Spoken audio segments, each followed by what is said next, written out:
Are we good with microphones? Okay. Hey y'all, War Eagle!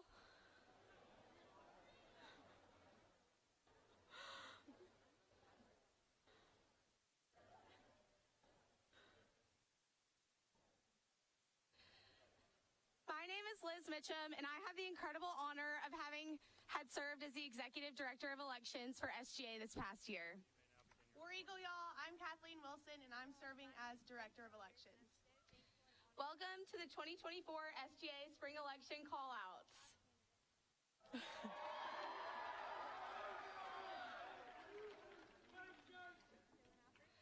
I want to congratulate each of our candidates for running incredible campaigns this week, and also commend their hearts behind their platforms and the ways that each of them cater to the entire Auburn family. We're so proud of them, no matter whose names are called out tonight. We will start by announcing our minor candidates, our Executive Student Council, and our senators.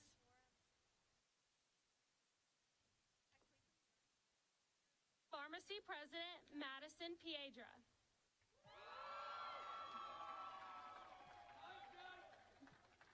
Pharmacy Vice President Taylor Jones. Pharmacy Senator Carson Hopkins. College of Sciences and Mathematics President Mia Deason. College of Sciences and Mathematics Vice President Zoe Tarantian. College of Science and Mathematics Senators Ethan Laney, Madeline Massey, and Jada Connor. The College of Veterinary Medicine President, Vice President, and Senator, all positions are vacant, so contact the Student Government Association President if you're interested.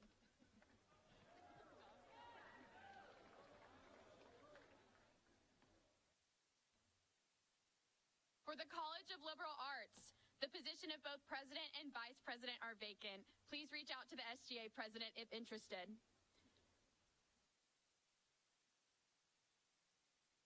For the College of Liberal Arts Senators, Caroline Cole.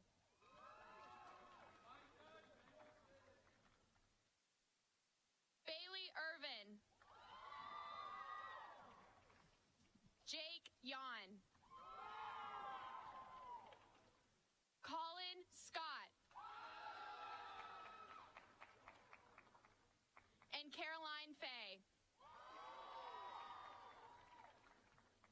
For the College of Nursing, President Kendall Hardaway. For the College of Nursing Vice President and Senator, both positions are vacant. Please contact the SGA President if interested.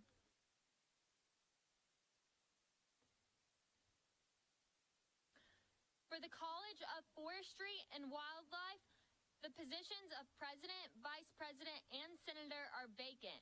Please contact the SGA President if interested. The Grad School President and Vice President positions are vacant as well. Please contact the SGA President if interested. The Grad School Senator is Timpiote Ruth Folorunso.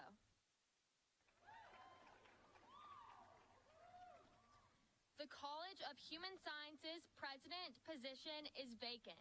Please contact the SGA President if interested. The Human Sciences Vice President is Mary Windham. The Human Sciences Senator is Camilla Lord.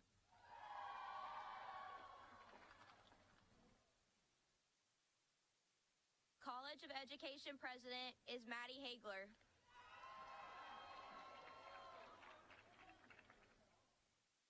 College of Education Vice President is Brianna Johnson.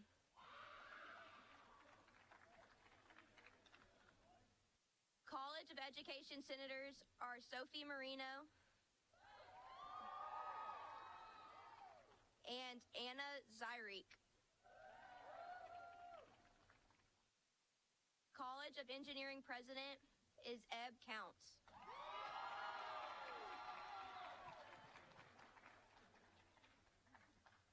College of Engineering Vice President is Clay Ramey. College of Engineering senators are Reed Parrish, Phaedra Peter, Olivia Burgess, Slate Sokol,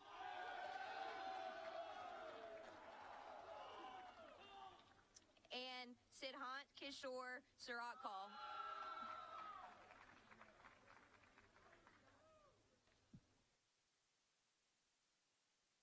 The College of Architecture, Design, and Construction president is Jackson Reese. The College of Architecture, Design, and Construction vice president and senator positions are both open. Please contact the SGA president if interested. The College of Business president is Rebecca Chawa.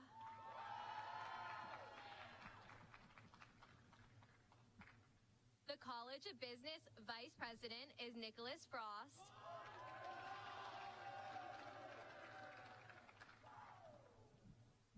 The College of Business senators are Jack Thompson, Carter Inman, Danielle Norris, Huffman Smith,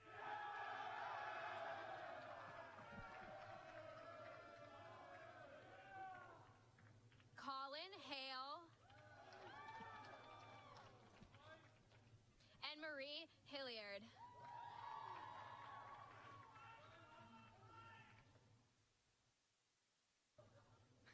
The final lecture professor award goes to Jeff Long.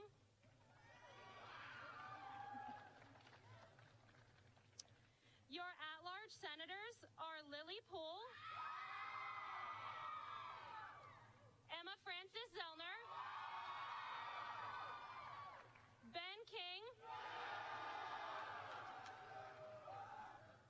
Mims Jones, and Buckley Nettles. The College of Agriculture president is Hunter Riles. The College of Agriculture vice president is Abby Boggier. And the Agriculture senator is Jonathan Parton.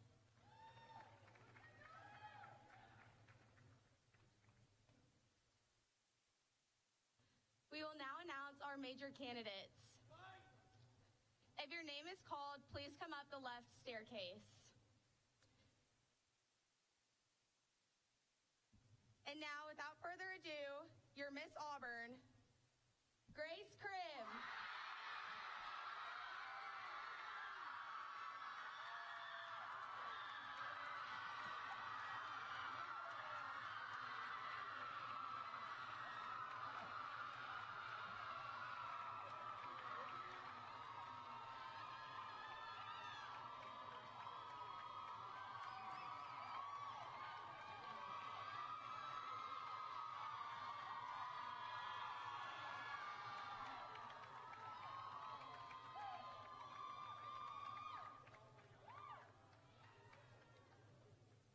Your SGA treasurer is Will Goodner.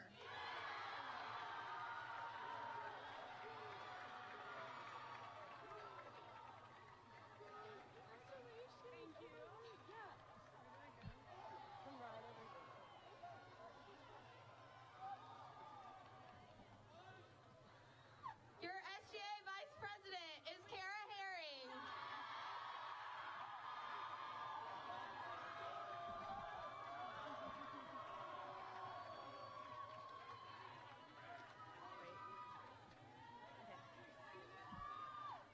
And your new SGA president is Jack Hilton.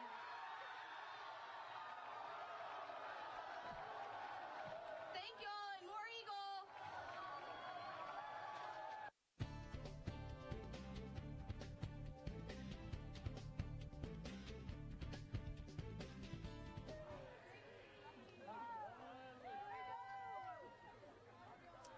Welcome back to the 2024 SGA Election Call-Out Show presented by Eagle Eye TV. I'm here with the Executive Director of Elections, Liz Mitchum. Liz, it's finally here. It's finally over. I know. I How are can't you believe so proud is the word I would use to describe of my team, of these candidates, of such a smooth and successful week. I'm literally beaming with just pride and joy for them. That is so amazing. That's so good to hear. The energy here is insane. I'm sure you can attest. And so, as Director of Elections, do you mind briefly describing your role for us? Yes, so as Executive Director of Elections, I oversee all of the SGA election processes, that being Miss Homecoming and our spring SGA elections, major and minor candidates, including Miss Auburn. And overseeing that process includes facilitating the Elections Council, which is kind of the back end of things, working with candidate their contracts and things that they turn in, approving their materials, but then also working with the Elections Board, which oversees the violation end of things. Awesome. And I have heard that there were no violations this year. That is amazing. Can you tell me what the SGA board, what hand they play in the no violations? Absolutely. I think that overall, coming into this election cycle, I really harped on candidates. Let's have like a safe, enjoyable election. No one loves getting an email on voting day that they had a violation submitted against them, but that is all in their control. We give them the code of laws. They take a test on the code of laws and they're expected to know it. So I think having that mindset and them all coming in knowing that they were going to all play, a safe, clean campaign game really changed everything. Absolutely. And clearly you guys did amazing because we have no violations. Congratulations for that. Thank you. So just tell me, I know this has been probably an insane week for you guys, but what has been your favorite part of this week? Today we passed out I voted stickers to students on the concourse, and that was really cool because I don't really play a part in the concoursing aspect of things. I'm not there patrolling what they're doing, so I haven't really seen all that they've done out on the concourse this week, but I got to be at a table on the end and interact with students and pass out those stickers to encourage voter turnout, but also got to watch them do their thing and enjoy every single part of today, and it was truly amazing to watch. I am sure that was just so rewarding, and like I have said before, the energy here is insane right now. So there's such a lively crowd here right now. What do you think that says about the Auburn family and especially the student body? That they just love and support one another. And, it says a lot that for the candidates whose names weren't called tonight, those candidates are still standing here and their teams are still standing here ready to wrap the new elected president, vice president, treasurer, Miss Auburn with open arms, just as they would have their own. And that really speaks volumes about the student body and the Auburn family. Absolutely. And I just cannot stress enough. There are people everywhere here tonight. I know that feels amazing for you. So just tell me, what are the next steps for SGA? We're here at y'all's Super Bowl right now. Yeah, it's quite literally our Super Bowl. So we're about to enter a big transition period. The outgoing exec is going to transition in their new exec, and then they're going to appoint the they're going to appoint the rest of their team, and then from then they'll start building their cabinet. Senators were obviously elected, so it's a big time of transition, but also super exciting to see new goals and new ideas that this new team has to offer. Yeah, what's next for you personally? Oh gosh, I'm entering retirement, and it's truly bittersweet. I've loved every second of this past year. I've truly never been stretched in a role like I have this one, so it's been so awesome. But maybe like taking a step back from like a code of laws for a while, I don't know, but also supporting these candidates and whatever they have next. I'm always going to be in their corner and always so proud of them. Absolutely. Well, thank you so much, Thank Liz. you. It is an amazing night. Congratulations on this night. Stay tuned for an interview with the president-elect.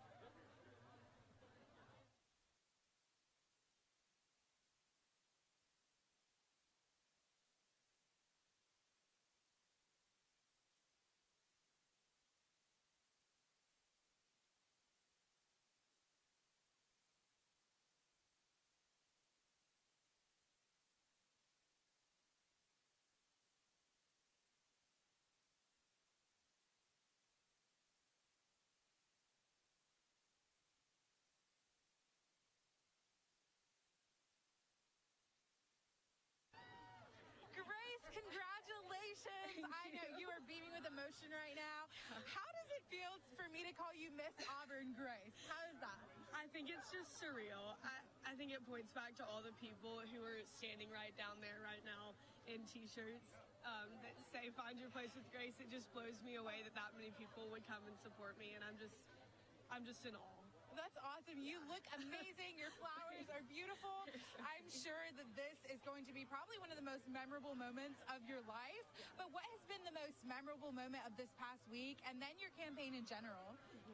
I think probably the most memorable, like I said, are the people that have come behind me. I am just brought to tears when I think about the amount of people that have supported me and loved me through all of this. Auburn has blessed me with such a family, and I've just been able to see that through this and just see that community that people talk about come to light, and I think it's incredible. Absolutely. Well, just the reaction from all of your friends and everything was just amazing to see. So it's probably going to be hard for you to say, but what's your favorite moment of tonight? Wow, of tonight, I mean, probably just walking up and seeing people come in from other sides, just from the back behind me, from this side, just to walk beside me and tell me that, you know, they've been praying over me and they love me, and that, you know, at the end of the day, it's not this title that matters, it's where I stand and what I believe in. And I think that just really struck me that they're thinking of me and praying for me in that way. Absolutely. And just the energy that they brought was amazing, and I'm sure that makes you feel amazing. So what are your next steps as Miss Auburn? It's crazy, isn't it? You're Miss Auburn. I know. I think the next steps are probably to go say thank you to 1,000+ people for loving me so well, and then to hit the ground running with this position. Yeah. Awesome. So to the people watching and to the Auburn student body, what is a message you have for them? Wow. I think my message would just be thank you. I love you. And this is really a special place. It's really a special place. Absolutely. Congratulations, Grace. Miss Auburn. Congratulations. Thank you so much. Of course. Right. Stay tuned for our next interview.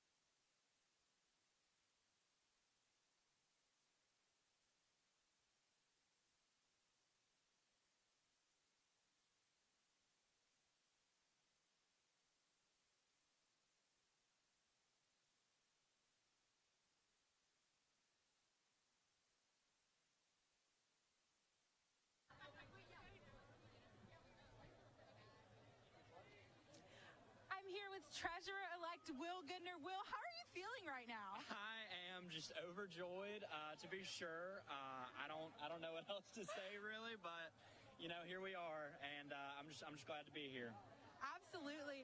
And the energy here is crazy. When they called your name, the energy was just insane. So how long has this been a goal for you to be treasurer of SGA? This has been a goal since really freshman year, you know, and just seeing all the awesome people around me, and, you know, just who to pick, just to sort of organize this team has just been a fantastic process, and I've really just enjoyed every second of it.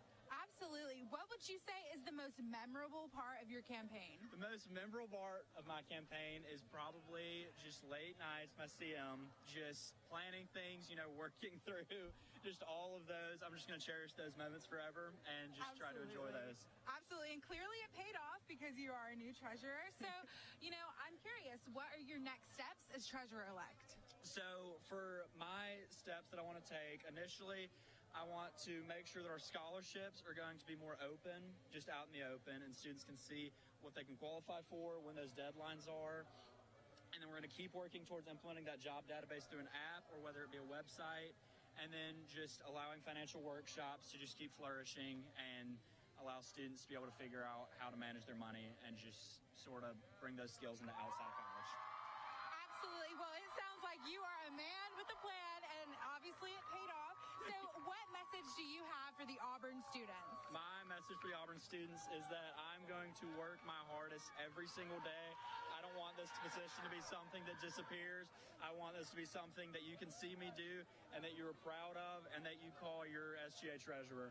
Well, Will, clearly they trust in you. Congratulations tonight. Thank you. Enjoy it. Thank you. Stay tuned for our next interview.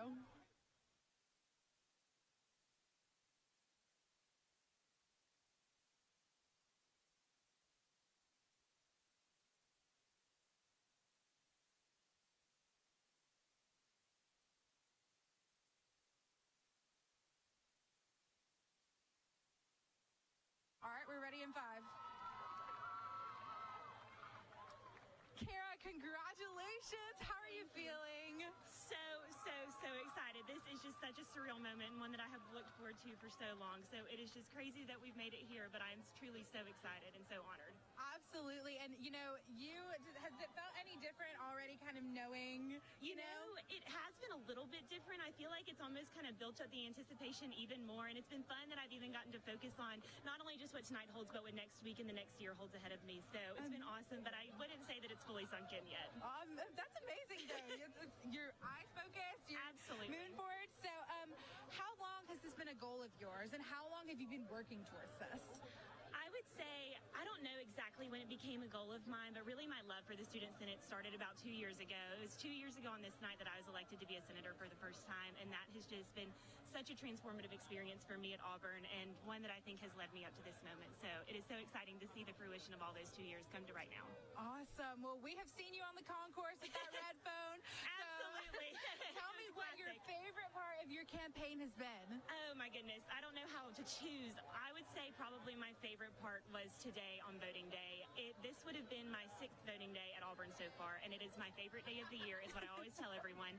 And it was just such an incredible experience to be surrounded by so many people who have gotten me to this point, but who have supported me, uncontested or not. They have just truly rallied behind me, and it was just such a pleasure to be surrounded by them. Absolutely. I love that. I just love how grateful you are. And so, how are you going to bring that gratefulness into your next steps as Vice President-elect? I really am just hopeful that this year the Student Senate is even more connected to students. It has been such a pleasure to serve within the Student Senate and to learn so much about its operation. And my hope is that with all of the new senators that were elected tonight, and as we move forward into this next year, that we just continue to build upon those relationships and all of the opportunities that the Student Senate has in store for this year.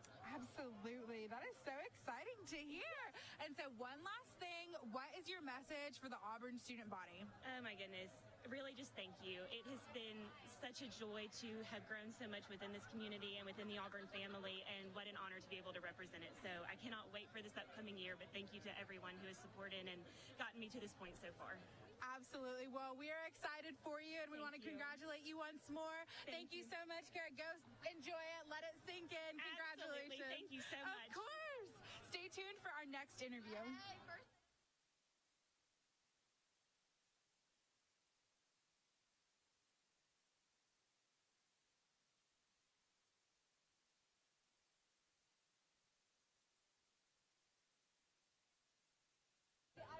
Yes.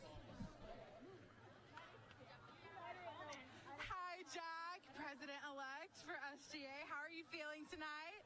Just pretty crazy. I mean, I just have so many emotions. I know it wasn't like a normal week with elections, but it is still so emotional and just honestly just filled with gratitude over this process. And like, honestly, I know people say this a lot, but it just fills me with like so much more love for Auburn. Like, this place is the best. Awesome. Well, that's just beautiful to hear, honestly, for us.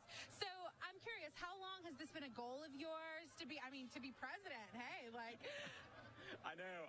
I honestly, it really hasn't. I'd say maybe like for about a year, because I wanted to give myself enough time in SGA to really know what direction I wanted to serve in. And this has just never been something that has been like, I want to be president of SGA. It's just been something that just kind of came on my radar. I was like, man, like that would be awesome to get to lead the student body in that way and to be intentional with people in that way. Because I feel like you just do get a voice that a lot of students don't. And I'm just really excited. Absolutely. Well, you mentioned that you're in a very special situation this time around, but how has campaigning been for you? What's your favorite parts, Oh, gosh. I'd say number one is the conversations. The conversations with people are just second to none. I think this week, I had someone ask me today, they asked me why I was running, and then they asked me why, like, what was my heart behind it? And, like, I think that's really what campaign week is about those deep, meaningful conversations, and that's my favorite part of it. And like campaign week this week has been full of those, so it's been a huge blessing. Absolutely. We've seen y'all on the campus. You can't miss that bright orange, It's been awesome, and it's been so fun. So what are your next steps as president-elect? Gosh, I'd say the first thing is just to get everybody rolling quickly. Usually with these turnovers, it can take time, but we want to be really aggressive in the way that we're turning over SGA and getting back into a working mode. So I think that's the way that we can serve the student body the best in this next little stretch is to be intentional, but be decisive about filling SGA and getting cabinet rolling. Absolutely. And, I can just tell that you are ready to go. You are the man for the job. How can you reassure the student body? What is your message to them tonight? Man, I just want to say I think it is an amazing time, maybe the best time in history to be an Auburn student. I just think we have so many things on the horizon, not only just in SGA and our little bubbles of campus, but as Auburn as a whole. We just have so much to look forward to, and this next year is going to be incredible. I'm so excited and just feel honestly humbled just to get to lead the student body in this way in this upcoming year. Well, Jack, I think I can speak for all of us when we say that this attitude that you have makes us feel amazing. And we are so excited for you, and we're so happy for you. Congratulations, Mr. President. Thank you so much. Thanks Have a great night, of course. War Eagle. War Eagle. All right, well, this has been Eagle Eye TV's coverage of the SGA Call-Out Show. We're going back to the studio. Have a great night. Back to you, Zach. Thank you all for tuning in the Eagle Eye's 2024 SGA election call-outs coverage. Congratulations to all of our winners this evening. We're out of time, but for more Auburn news, head over to our website, eagleeyeauburn.com, and check out our social media pages at Eagle Eye TV. I'm Zach Hard. Have a good night, and War Eagle. Number 12 Auburn Gymnastics hosted number 7 Florida at Neville Arena on Friday in a ranked SEC head-to-head battle. The Tigers began on vault, and junior Sophia Groth started the night with a bang, scoring a 9-9 on vault, the highest vault score of the night from either team. After Groth, however, Auburn struggled. Sydney Shoemaker, Sarah Hubbard, and Julian Huff all made mistakes that proved crucial to the final score of the meet. Overall, the Tigers' 49.100 on vault was a step down from last week's 49.275 against UK. On bars, Auburn performed well despite senior Olivia Hollingsworth, who fell and had to reset her routine. Meanwhile, Florida's front half of the meet chomped up Auburn. The Gators stayed consistent on vault, and on bars, it was more of the same. Florida junior Leanne Wong scored a meet-high 9.950 to give Florida momentum into the back half of the meet. Although Florida won the front half, Auburn struck back in the back half. All 6 Tigers scored crucial points for Auburn on the beam, with Gabby McLaughlin leading the meet with a 9.950. Excellence continued on the floor, where Auburn closed the gap even more. However, the Gators were right at home in the jungle. Although UF had a brief setback on beam, Florida dominated the floor. Leanne Wong continued her gymnastics masterclass, earning another 9.950 score from the judges on her floor routine. Lori Brubach and Victoria Wynn added 9-9 scores to Florida's tally, sedating the Tigers and taking the overall win. Here's Auburn head gymnastics coach Jeff Graba with his thoughts after the game. Actually, really proud of the team. We did put a couple of new people in, and we did it, and I was very happy. Emma did a great job. Paige did a great job, and you're in front of 10,000 people, up against number 7 team in the country, and you put 2 freshmen in, and they did fine. Auburn's next meet is away in Fayetteville, where they will face Arkansas. For Eagle Eye TV, I'm Jack Corbett. We're here at a historic moment for East Alabama Health, the groundbreaking ceremony for a brand new mental health facility. East Alabama, home of Auburn University, will soon have access to a brand new center for mental health services. This expansion was kicked off today with a word of prayer from Chaplain Laura Eason. Thank you so very much for making our vision of a new freestanding psychiatric hospital a reality. This is such a great need in our community. Oh Lord, please guide and direct the right doctors to come to our community. Those having compassion, knowledge, experience, and a desire to work with this underserved mental health population. The comments from the ceremony expressed one common theme: the wait for this essential piece of healthcare is finally over. This facility has been a vision for a long time to meet the needs of our growing community. But now it is time for a much overdue upgrade. Today we will break ground to start this state-of-the-art freestanding psychiatric hospital. The expansion will house both the inpatient units and the East Alabama Psychiatric Services Outpatient Clinic. Since 1955, the number of state-funded psychiatric beds in Alabama has declined by 97%. Each year we deny about 500 admissions a year into our psychiatric hospital because we're full. So that's 500 patients that are having to go outside the community or somewhere else to be admitted, or may not be admitted at all and get the care that they need. So just that number alone, because of how full we are, we see that. We also see that we hold patients in our emergency department longer than we would like to that have mental health needs. And then just the care that, as the community grows, with the need for mental health is growing as well. And we see an incredible growth in our community, which is a blessing. But at the same time, there's more mental health needs. Inevitably, this growth also includes Auburn University students. In 2023, 73% of college students with a mental health condition had a crisis on college grounds in the United States alone. Throughout the ceremony, thank yous poured out from an ever-grateful East Alabama Health staff. This gratitude is directed towards all the hands that are making this project happen. One of those hands being Alabama State Representative Jeremy Gray. Definitely. When we think about delegations, right? Well, Lee County has a delegation. We have, I guess, 9 or 7 people right now, 7 House members, 2 senators. And we work together to get funding to come to this community. Though we work for the whole state of Alabama, we have those special projects that we need in Lee County. And one of them was how do we combat mental health? How we have mental health facilities? And so for me, understanding that mental health for children is a big thing, and then we needed really space in Lee County, especially Opelika. It was pivotal that we worked as a team to actually get those resources. So I was able to play a part of the team. I wasn't the whole team, I was part of the team, and we were able to get those $8 million brought to Lee County for the mental health facility. This new facility is set to open in 2025, and this caring staff can hardly contain their excitement. Yeah, really, right now, what I'm most excited about is to see us start construction. We have been working on this for around 4 years of planning, everything that we wanted to do, but now to see it actually start, breaking the ground, building the building, and so that we can help start serving those patients here very soon. For Eagle Eye TV, I'm Selena Alleman. The Jewel Collins Smith Museum of Fine Art on Auburn's campus debuted their new set of exhibits for the season at the beginning of this semester. Charlotte Hendricks tells us more about the message they hope to convey with the current pieces. Each of the exhibitions this semester are by artists who are from or influenced by the American South.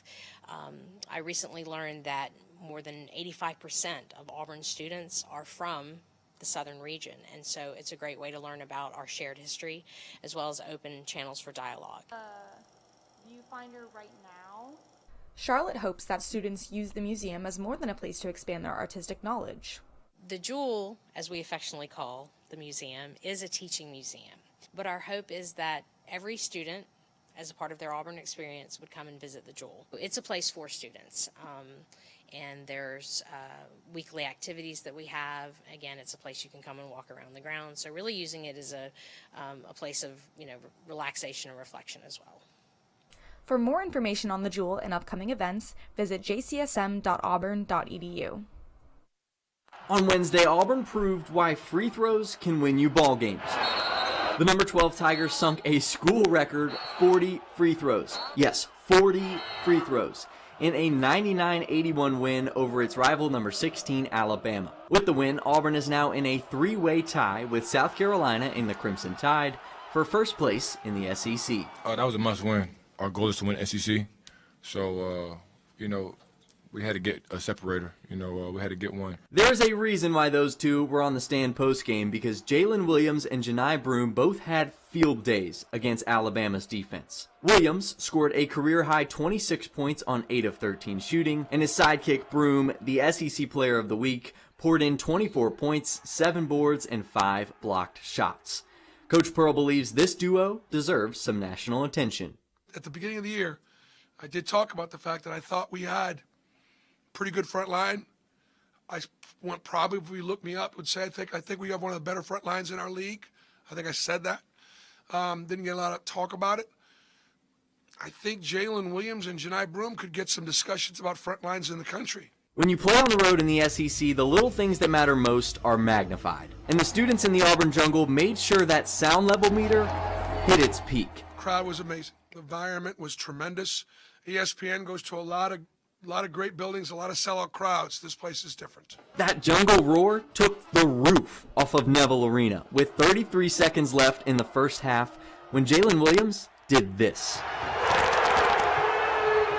Yeah, I think I almost broke my wrist. I'm jealous. Nah, listen, we talk about windmills all the time. I just learned how to windmill this year. Learned from him, But I always want to get an in-game windmill. He gets it. He gets 8 of them in the season, On Saturday, Auburn travels to the Swamp for a matchup against the Florida Gators in Gainesville, a place where Auburn hasn't won since February of 1996. For Eagle Eye TV, I'm Vince Wolfram.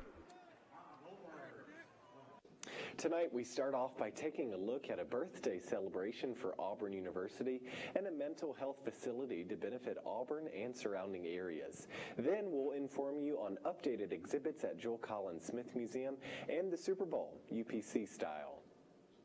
We'll also take a look nationally by updating you on a shooting that took place in Texas. Finally, you'll get an Auburn sports update and a pop culture update brought to you by Eagle Eye's Morgan Sims.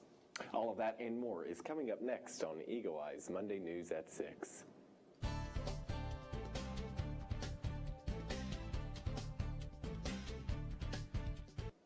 Good evening and welcome to Eagle Eye News at 6. I'm Joe Champagne. And I'm Paige Hunter. East Alabama Health began construction on a freestanding psychiatric facility that will benefit Auburn and surrounding areas. Eagle Eye TV reporter Selena Allman attended the groundbreaking ceremony and tells us more.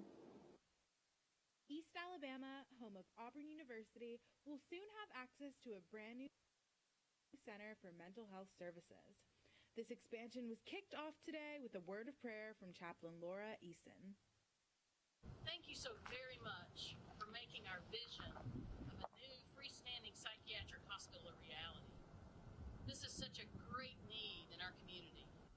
Oh Lord, please guide and direct bright doctors to come to our community.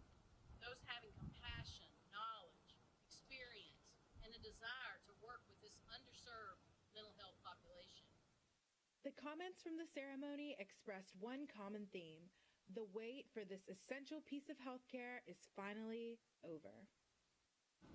This facility has been a vision for a long time to meet the needs of our growing community. But now it is time for a much overdue upgrade. Today we will break ground to start this state-of-the-art freestanding psychiatric hospital. The expansion will house both the inpatient units and the East Alabama Psychiatric Services Outpatient Clinic. Since 1955, the number of state-funded psychiatric beds in Alabama has declined by 97%. Each year, we deny about 500 admissions a year into our psychiatric hospital because we're full. So that's 500 patients that are having to go outside the community or somewhere else to be admitted or may not be admitted at all to get the care that they need. So just that number alone, because of how full we are, we see that. We also see that we hold patients in our emergency department longer than we would like to that have mental health needs. And then just the care that, as the community grows, well, the need for mental health is growing as well. And we see an incredible growth in our community, which is a blessing. But at the same time, there's more mental health needs. Inevitably, this growth also includes Auburn University students. In 2023, 73% of college students with a mental health condition had a crisis on college grounds in the United States alone. Throughout the ceremony, thank yous poured out from an ever-grateful East Alabama Health staff. This gratitude is directed towards all the hands that are making this project happen. One of those hands being Alabama State Representative Jeremy Gray. Definitely. When we think about delegations, right? Well, Lee County has a delegation. We have, 9 or 7 people right now, 7 House members, 2 senators.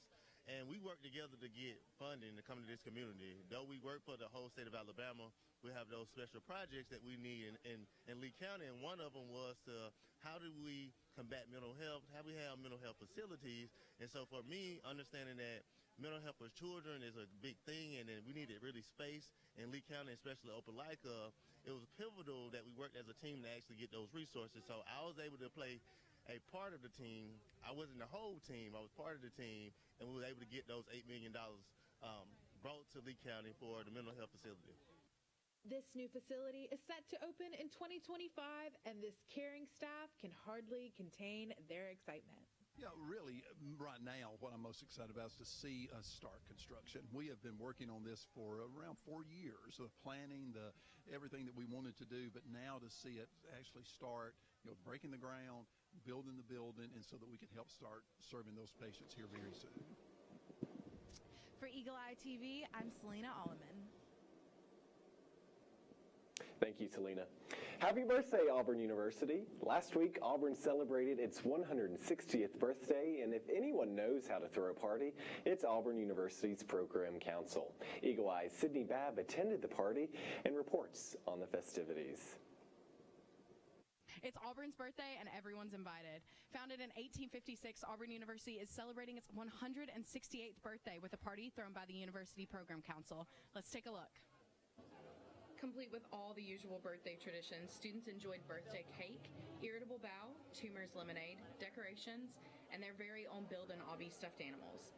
A few students shared what their favorite part of this event was. You get this cute little tiger, it's so cute, and you get to meet new people, like I'm at a table with people I don't know, so that's always fun.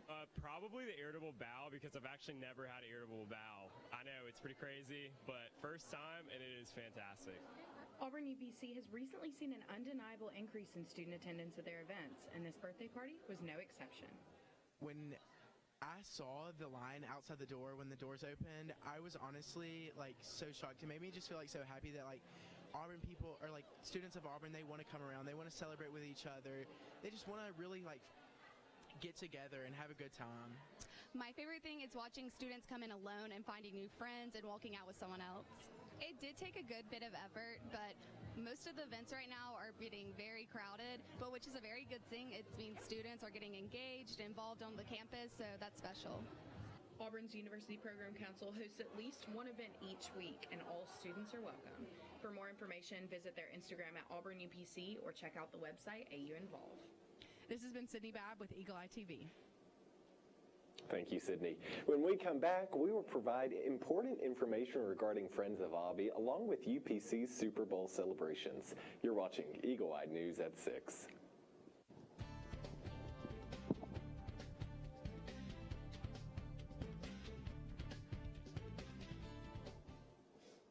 You know him, you love him, and now you can work with him. Obby, the beloved mascot, is searching for a new director, and the university is looking for students to fill the role. We spoke with Riley Ferguson, a current director of Obby, who shared that the position offers valuable experience and unforgettable moments while gaining professional and soft skills. Interested students can attend mandatory information sessions throughout February and apply through AU Involve. In addition to the director of Obby, Auburn University's Student Government Association is kicking off trials this week for Obby the Tiger with mandatory information sessions. Obby is a beloved mascot at Auburn, making it a highly competitive role to attain. Interested applicants must attend one of the hour-long sessions beginning tomorrow, Tuesday, February 13th. Dates and times for the info sessions can be found on AU Involve. The Joel Collins Museum of Fine Arts, located at Auburn University, has ever-changing exhibitions, including a new one this semester, heavily influenced by Southern art and culture. Eagle Eyes TV's Allison Foran tells us more.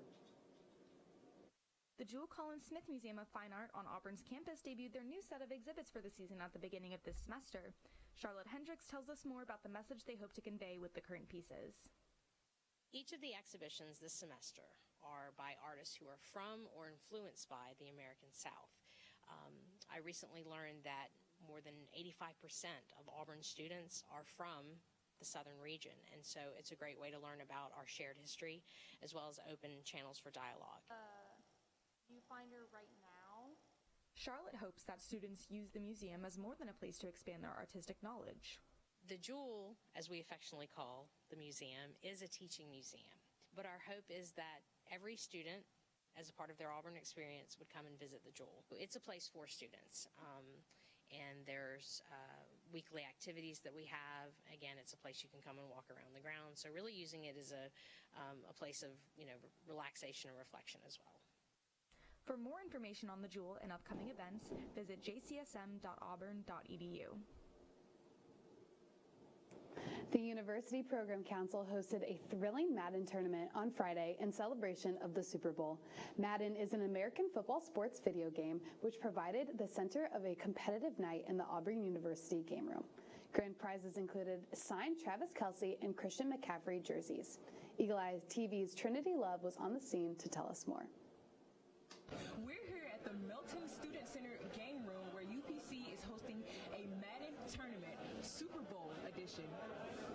The University Program Council hosted a Madden tournament to help Auburn students get into the Super Bowl spirit. This event was full of fun prizes and food and drinks to fuel the players. We spoke with one of UPC's directors to learn more about the preparation and goals for this event. So we've been preparing for months now. We've got it set up. We've talked with Tire Catering. We've got jerseys ordered.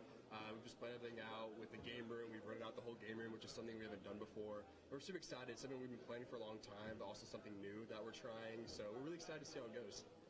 The Milton Student Center game room is the premier spot for on-campus electronic entertainment. The game room has leveled up the Auburn student experience, giving organizations like the UPC an additional place to host events. One student shared how events like this impact the Auburn student lifestyle. This is the first event I've been to, but it's cool that they have the opportunity to win something like a Kelce jersey, and when they got like food and drinks and stuff, like it's a cool opportunity. With Eagle Eye TV, I'm Trinity Love. Thank you, Trinity. Well, this season, students at Auburn University are reviving the tradition of camping outside Neville Arena ahead of highly anticipated basketball matchups, including last week's rival game against the Alabama Crimson Tide. This long-standing tradition, now in its third year, began in 2021 and has become known as Pearlville in honor of Coach Bruce Pearl. Despite the chilly weather and a recent loss, students are enthusiastic about showing support for the Tigers. With players joining in the festivities, this dedication from fans is not lost on the players, who are appreciative and the support and strive to reciprocate the love. What are you doing out here tonight? What made you come out here tonight? Man, we're camping out for the game. My buddy Connor was out here when I walked by to see if anyone's out here, and he's like, man, you got to hop in line. So we hopped in. We're going to sleep here tonight, go to class in the morning, then we're back here for the game tomorrow. What's your score prediction for tomorrow? I got us winning 87-68 tomorrow. Big win. Yeah, they can't handle us at home. Who's your MVP?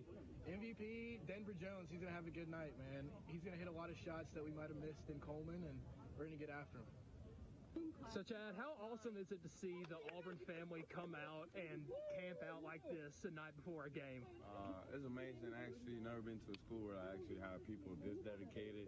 And that's why I came out here and try to, mess with them, talk to them a little bit, because, got to show love back to the people. That's the reason why, I play the way I do, try to interact with them as much as I can. So it's all love, like how Katie said today, you love us, like we love y'all. So we try to be as close with y'all, so appreciate y'all. The Auburn men's basketball team will take on South Carolina this week, Wednesday, February 14th at Neville Arena.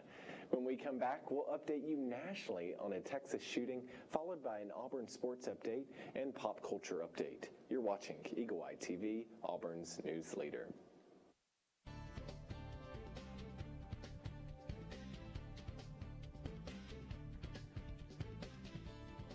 We're learning more about what happened inside a Texas church Sunday when a woman armed with an assault rifle opened fire before an afternoon service.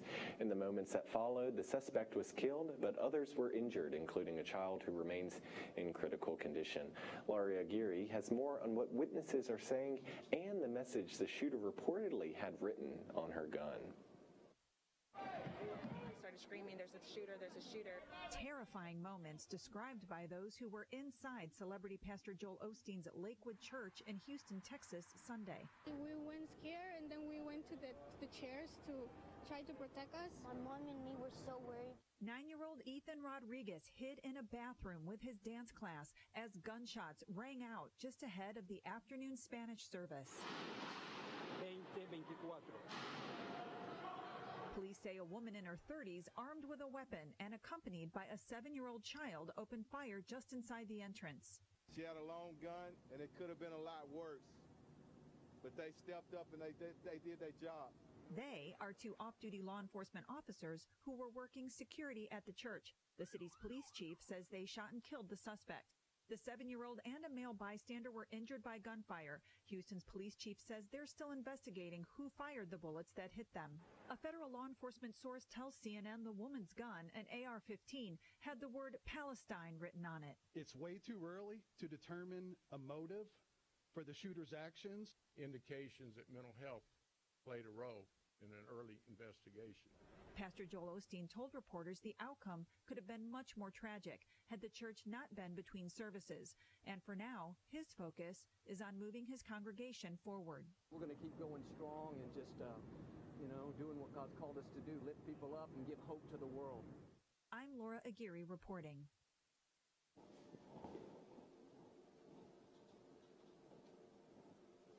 Former President Donald Trump is facing new blowback for a shocking remark he made at a rally in South Carolina over the weekend.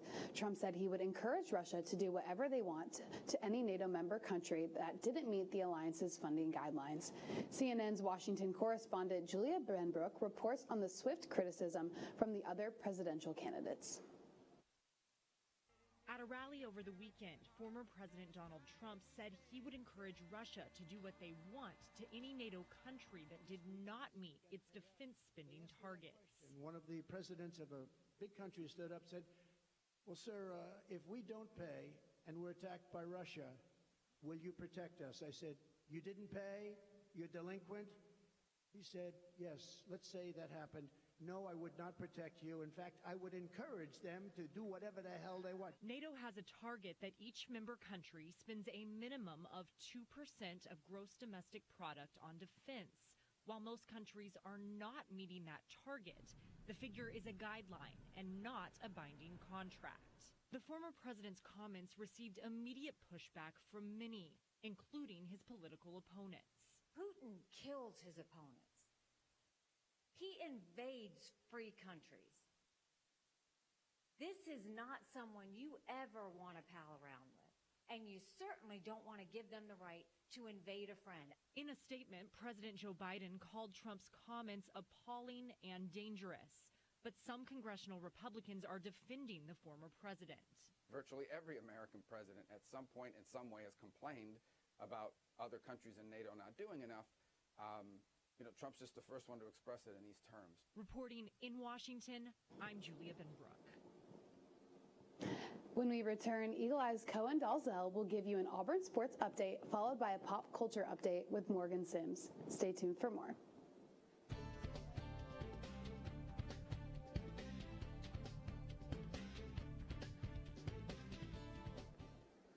Welcome back to Eagle Eye News at 6. I'm Cohen Dalzell, here to give you your weekly dose of all the happenings in sports last week on the Plains.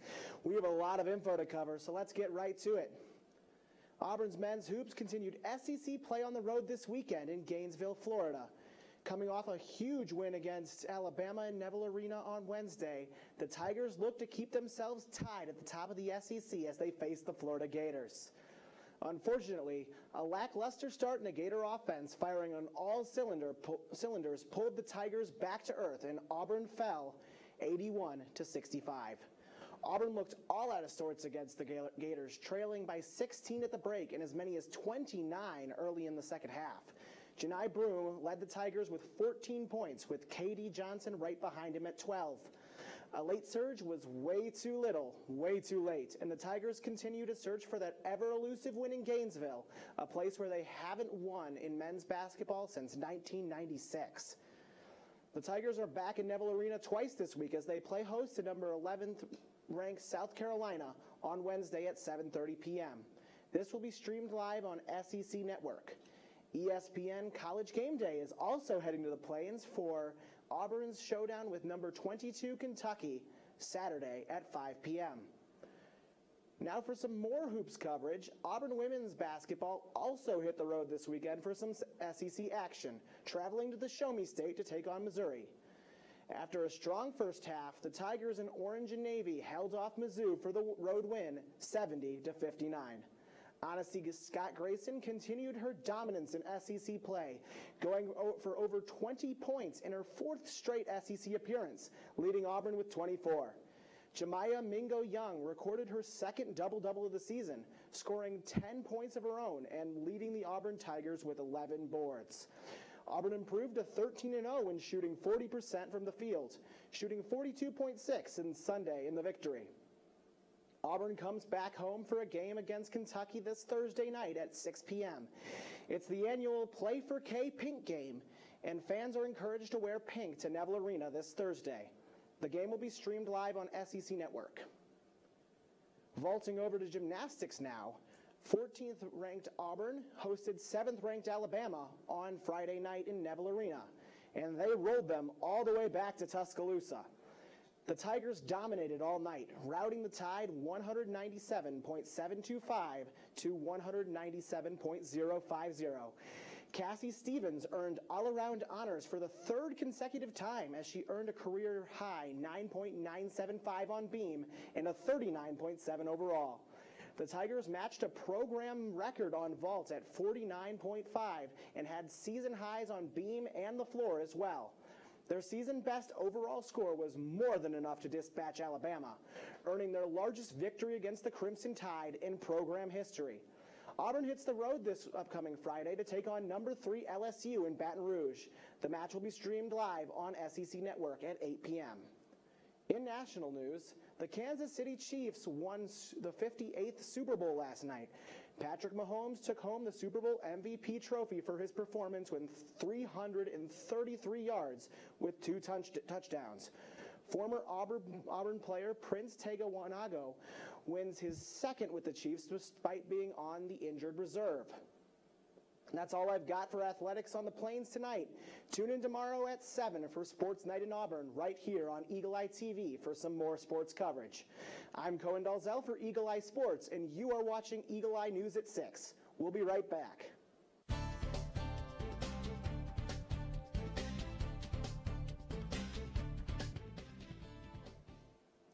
Welcome back to Eagle Eye News at 6. I'm Morgan Sims here with your pop culture update. You just won the Super Bowl. What are you going to do next? Everyone knows the answer to that. You're going to Disney World, but Jimmy Crickets, it's expensive. New reporting shows it's never been more expensive to be a Disney Parks fan. However, a Disney savings expert tells us there are indeed certain Disney theme park tickets that have not skyrocketed. Mike Valerio joins us with some tips if Disneyland or Disney World is part of your post-Super Bowl plans. It's the ultimate moment in American sports, a Super Bowl victory, and the time-honored tradition, a Disney World or Disneyland victory celebration. I'm going to Disneyland!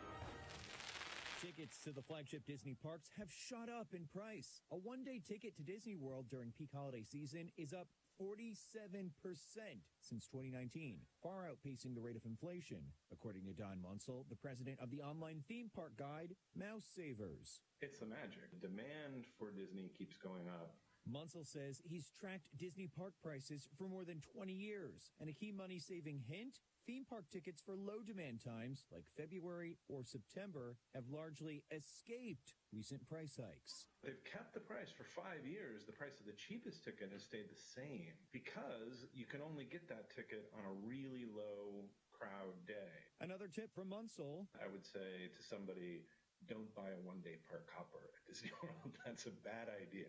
Like, first off, Disney World is huge. You need many days to go there. It's also just very expensive, much cheaper per day if you buy a multi-day ticket. He says the same is true for Disneyland and adds reliable third-party ticket vendors often sell Disney tickets for less. Totally legit. They are authorized by Disney to sell tickets, and they sell them at a discount. They buy them wholesale from Disney. They sell them to you. In Los Angeles, I'm Mike Valerio. This next story might give credence to some of those Taylor Swift NFL conspiracy theories. You're about to meet a group of girls whose love of the pop star is also fostering an interest in football. Lauren Posen has the story. Oopsie. It's Taylor Swift's NFL era, and her Swifties are here for it. Once Taylor Swift started dating Travis Kelce, I'm like, oh, well, I should root for her too, so might as well root for the Chiefs. 9-year-old Kelsey Amahusin's dad says he was definitely caught off guard at first. My daughter is very into, fashion and dance, and so whenever we watch football, she's like, okay, I'm going to go up in my room and dance.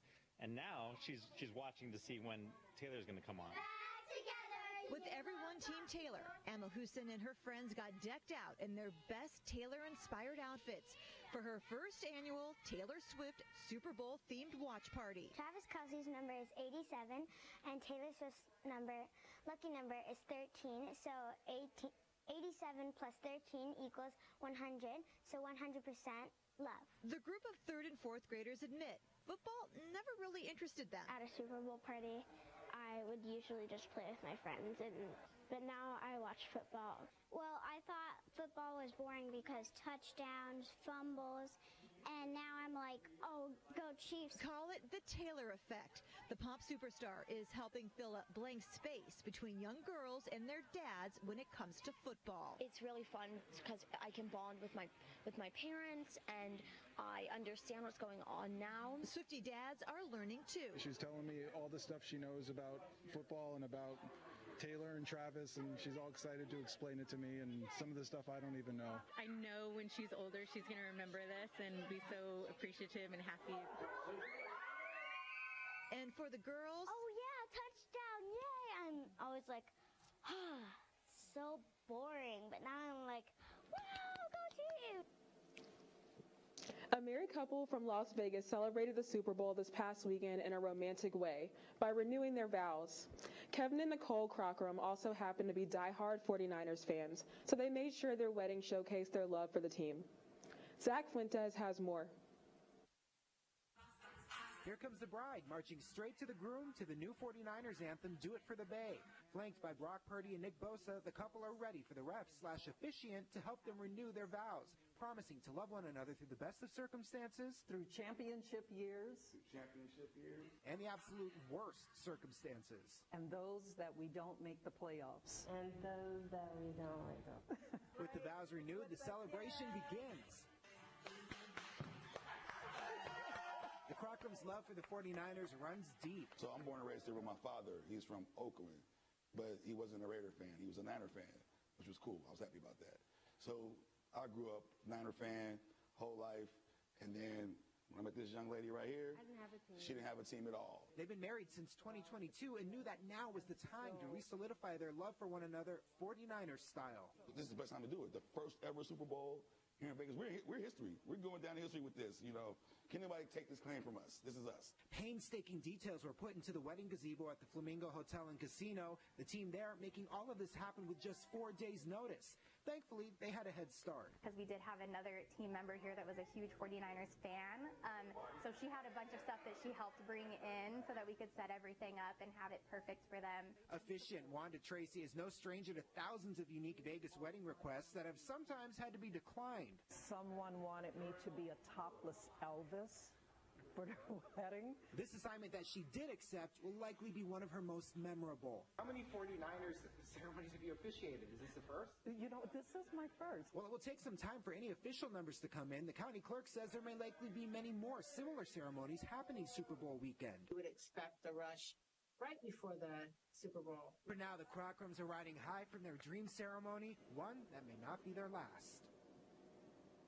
Thank you, Morgan. Well, we are out of time, but for more Auburn news, head over to our website, eagleeyeauburn.com, and check out our social media pages. I'm Joe Champagne. And I'm Paige Hunter. Thank you for watching, and War Eagle. The defending national champions LSU came into town and were met with the largest women's basketball crowd in Neville Arena history, with over 7,700 in attendance. The crowd definitely played a factor in Auburn's huge upset win over the number 7 Tigers. This was a close game from start to finish, and 5 minutes into the game, Auburn takes a 3-point lead with this Odyssey Scott Grayson steal and layup. Scott Grayson was everywhere for the Tigers on her way to a team-leading 21 points. That's too much room for Honesty, and she splashes home the 3 again. On the other side of the ball, Angel Reese led the game in scoring with 24 points on just 15 shots. She also contributed 11 rebounds. Auburn on the fast break now, and a textbook give-and-go gives Celia Swinbain a chance at a 3-point play. New star addition for LSU, Haley Van Lith, had a game to forget with just 3 points against the tough Auburn D, but she gets this layup to fall. Auburn heads into the locker room down only 3 points. Angel Reese continued to dominate in the paint, getting this one to drop over tough Auburn D. Auburn not backing down, though. Jemiah Mingo Young finds Akinbowala, the sophomore from Nigeria, to tie the game back up. Sydney Shaw misses a jumper, but the ball comes right back to her from Taylon Collins, and she makes this one count. Marshawn Bostic gets the steal and turns on the burners to find Scott Grayson, which gives Auburn a 1-point lead with 6.5 left to play.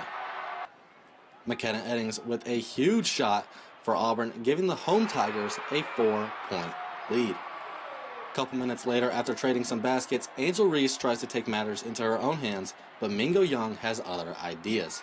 Comes in and strips the ball from Reese, and her 2 free throws will seal the deal.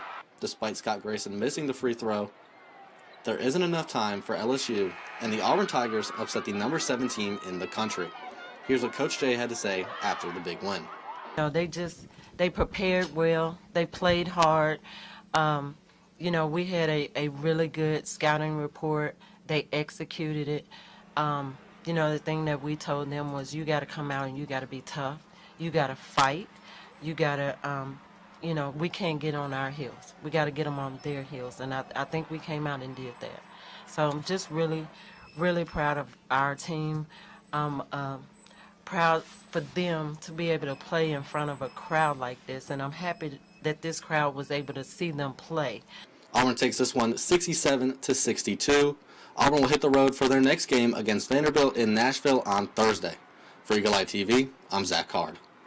It's Auburn's birthday, and everyone's invited. Founded in 1856, Auburn University is celebrating its 168th birthday with a party thrown by the University Program Council. Let's take a look. Complete with all the usual birthday traditions, students enjoyed birthday cake, irritable bow, tumors lemonade, decorations, and their very own Build an Aubie stuffed animals. A few students shared what their favorite part of this event was. You get this cute little tiger, it's so cute, and you get to meet new people, like I'm at a table with people I don't know, so that's always fun. Probably the irritable bow, because I've actually never had an irritable bow. I know, it's pretty crazy, but first time, and it is fantastic. Auburn UPC has recently seen an undeniable increase in student attendance at their events, and this birthday party was no exception. When I saw the line outside the door when the doors opened, I was honestly so shocked. It made me just feel so happy that Auburn people, or students of Auburn, they want to come around. They want to celebrate with each other. They just want to really get together and have a good time. My favorite thing is watching students come in alone and finding new friends and walking out with someone else. It did take a good bit of effort, but most of the events right now are getting very crowded, but which is a very good thing. It means students are getting engaged, involved on the campus, so that's special. Auburn's University Program Council hosts at least one event each week, and all students are welcome. For more information, visit their Instagram at AuburnUPC or check out the website AU Involve. This has been Sydney Babb with Eagle Eye TV. Things like keeping a cat indoors are a fairly straightforward but valuable way we can make change in the world that's positive for both animals and wildlife. I think that we have a lot of opportunities like that here at Auburn for students and the public to be engaged with how we can make the world a better place through science. It's DeWanna Bonner Day in Auburn. The Auburn legend gets her jersey hung in the rafters as the Auburn Tigers take down bitter rival Alabama 78-65. Bonner, still in her WNBA career, is a 2-time champion and 5-time All-Star and gets the crowd going before the game. Jemiah Mingo Young, against her former team, gets this 3 to go, and the Tigers are out to a quick 10-0 lead. Tenacious defense all game from Auburn, and the Tigers finish with 11 steals. Marshawn Bostic forces this turnover, and Alabama finds themselves down by 10 heading into halftime. The Tide regroup at the break and surge in the third to take a 1-point lead. Mingo Young, playing the passing lanes for the easy fast break, puts Auburn back up by 5. She finishes with 12 points and 9 rebounds. Sydney Shaw getting it done on both ends of the court. Gets the 3-ball to go from good ball movement.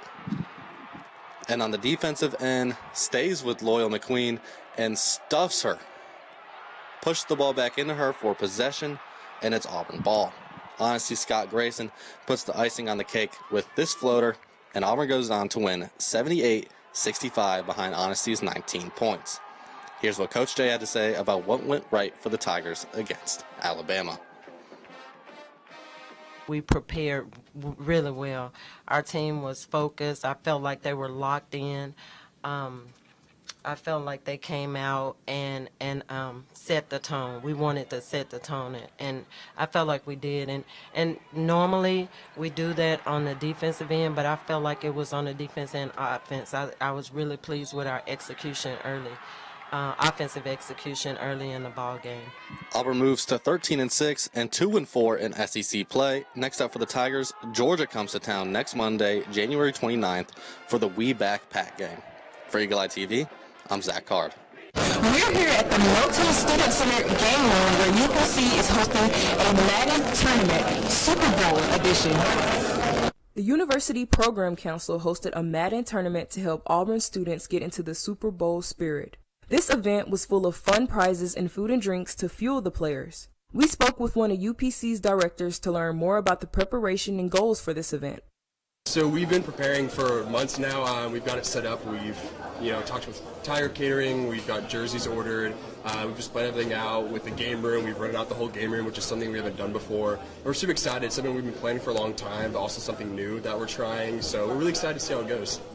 The Milton Student Center Game Room is the premier spot for on-campus electronic entertainment. The Game Room has leveled up the Auburn student experience, giving organizations like the UPC an additional place to host events. One student shared how events like this impact the Auburn student lifestyle. This is the first event I've been to, but it's cool that they have the opportunity to win something like a Kelsey jersey, and when they got like food and drinks and stuff, but it's a cool opportunity. With Eagle Eye TV, I'm Trinity Love. Jolie Kavanaugh here with three-time SEC Coach of the Year, Auburn's very own head basketball coach, also the founder of the Outlive Initiative. Bruce, thank you so much for joining me. Great to be with you. Okay, so this weekend, after a big win last night, we have the Kentucky game. It is the Outlive game. So students in the jungle wear Outlive shirts, Auburn fans in the arena wear Outlive shirts. So could you tell me a little bit about Outlive, its mission, its purpose, its goals? Sure, absolutely. Thank you, and thank you for doing this. The best way to outlive cancer is to detect it early. That's the bottom line. So in many ways, it's an awareness campaign. We have these T-shirts, people wear them all over, and it's just a reminder to get checked. Guys are certain things at certain ages we need to get checked. Women have certain things they need to do at certain ages to get checked. And if you detect cancer early, you got a chance of dying of something else. And it's really a life and death situation.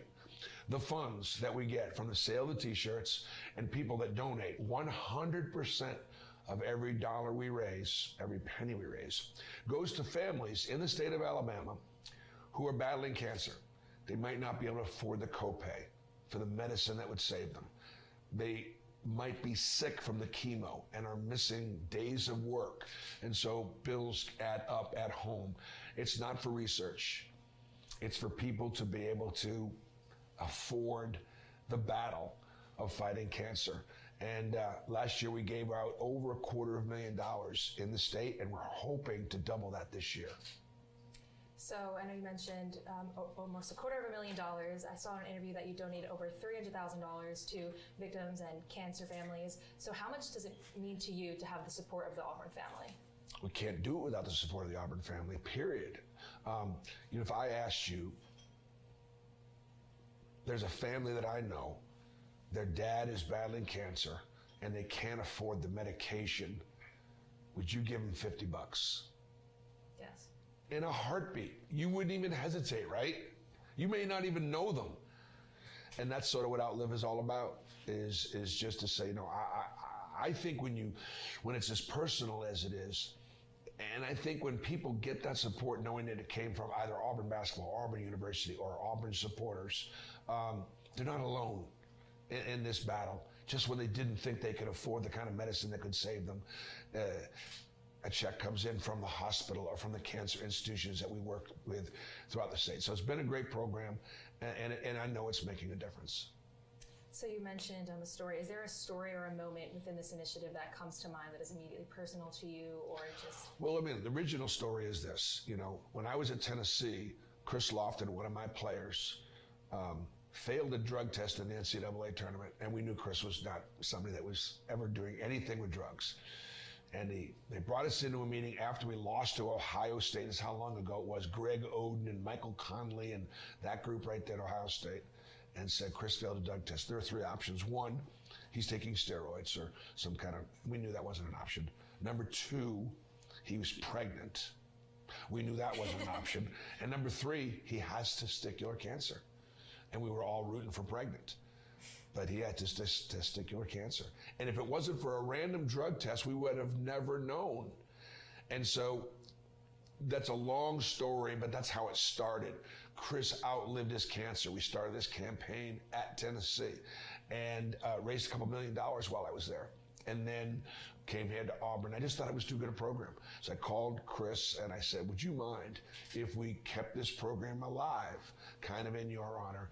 And then I just can't even begin to tell you the dozens and dozens of stories that we know of Auburn students, of Auburn family that have been on this journey. And you know, cancer is a terrible thing, but it's so common now that it touches everybody's lives. It actually touches one of your own players, Dylan Cardwell, his grandfather. He said in an interview, he said that outlive means to him to go beyond the circumstances, that cancer doesn't put you in a box. So what does the term outlive mean to you? You know, God's got a plan for all of us, but he gave us the ability to be able to live this life to the very best of our abilities. And through treatment and science and medicine and faith and prayer, you could beat it. And so whatever we could do to help people outlive their cancer, like Dylan said, to go above and beyond. His grandfather lived years with it, and Dylan got to spend some really sweet moments with him towards the end of his life because he was outliving his cancer.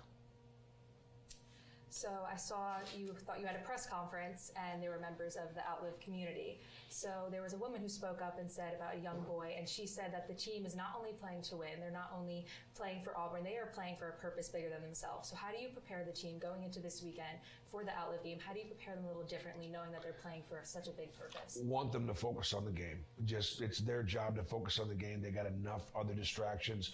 We'll take care of everything else off that. They'll wear their t-shirts. Everybody in attendance will have an opportunity to fill out a placard or 2 or 3 or 4, however many that you want, in honor of somebody that is either outliving their cancer or lost their life to cancer. So this year for me, my dad died of cancer. So just this August. So we'll have a special meeting. I'm very sorry for your loss. The Auburn community loves you, and we honestly appreciate everything you are doing. I didn't mean to do that. No, you're good. But it's personal. This shows how much this means to you and how it hits close to home. And this is why the Auburn community loves you. You are not only just an amazing coach, but you are a true Auburn man, and you're raising awareness for something that is so incredibly amazing, and it is personal to me too. And So not only is this just wearing t-shirts, this is also, so you've had restaurants help you around the Auburn community. You have a chili cookout happening on Saturday. So could you tell us a little bit more about that? Well, again, because of the importance of the awareness, right? All week long, you get to go to different restaurants and there's opportunities to either buy t-shirts. And again, you see the signs. And if people don't look at it and, I wonder what that skin rash is. I better go get it checked. It's probably nothing, but it could be skin cancer. Or again, and many of the services that are available are free. We're going to be doing prostate cancer screenings here in Neville Arena during the game with the Mike Sly Family Foundation. And 10% of the men that we test on Saturday either have prostate cancer or are really close to getting it. How about that? If we test 100 men, 10 of them are going to find out they've got to do something about it and helping them outlive their cancer. So it's a community event. It's a community awareness, and it goes on all year long. And the bottom line is we could not do it without contributions to Outlive, without people buying their t-shirts. And my foundation for the last, 7 or 8 years we've been doing this, have purchased the t-shirts for the students to be able to wear in the student section. So it's been really cool. I know it's going to be really cool on TV in the jungle to see all the students in the student section in the jungle wearing those shirts. So this weekend is Kentucky. I know last time Kentucky came to town, it was a huge game. We had Jabari Smith, Walker Kessler, Pearlville was outside. We actually already see it starting to happen. I know I slept outside over 24 hours. I like to call it Jungleville. I know it's not Pearlville. It's the jungle. It's the jungle. But everyone knew if we won that game, there was a chance we were going to be ranked the #1 team in the country. So how did the atmosphere of that game impact the decision to have this year's Outlive game? Last year it was Alabama. How did it impact that? Well, we try to pick a Saturday where we know it's going to be a great game. So it's been Texas A&M a couple years ago. It was, like you said, it was Alabama. I'm not even sure which one it was. And Coach Calipari will think that, every time that any team, Kentucky comes to town, it's the whiteout or the blackout or whatever they do, and it's not just you, Cal. It's not. You got to, you have an amazing team, but we've been doing this for 7 or 8 years, and I don't know if this is the first or second time. John is a huge supporter of many things involving cancer, and he's actually helping us and our university president, Chris Roberts, and helping me do a bit of a fundraiser Friday night prior to the game. Oh, wow. Yeah. He doesn't get nearly enough credit for all the work that he does in so many ways. Can you tell us a little bit more about that? No, can't. Oh, okay. Well, I can't. Wait and see. I'm excited. Yeah. I just want to say thank you so much for joining me. Is there anything you'd like to say? We're a student media organization. Yeah. The students, we're supporting Outlive. Yeah. Well, I think the big thing that I'm so pleased with is I tell our students, get involved. Get on camera, get behind the cameras. Don't allow the first time you start working being when you're a 22-year-old graduate and then you get started to work. There's so many opportunities here at Auburn to work and to have these experiences, real experiences, so that when you get out now and you get into your work, you're prepared. And so when a 63-year-old grown man starts crying about cancer, he said, man, I've experienced that before. I interviewed Coach Pearl years ago, and he was such a whoop. But no, we're passionate about it, and it matters. And the bottom line is we couldn't do it without the support. So let's make a huge difference this weekend. Let's beat Kentucky, and let's outlive cancer. Thank you so much for joining me. I've enjoyed talking. Thank you. Tonight we start by taking a look at dance marathons and Mardi Gras celebrating around the plains. Then we'll inform you about the Black Student Union's 40th anniversary along with a day dedicated to public relations. We'll also take a look nationally by updating you on arrests made as a result of a shooting that took place in Kansas City, along with the United States input on the death of a Russian opposition leader. Finally, you'll get an Auburn sports update and a pop culture update brought to you by Eagle Eye's Brett Fouts. All of that and more is coming up next on Eagle Eye's Monday News at 6.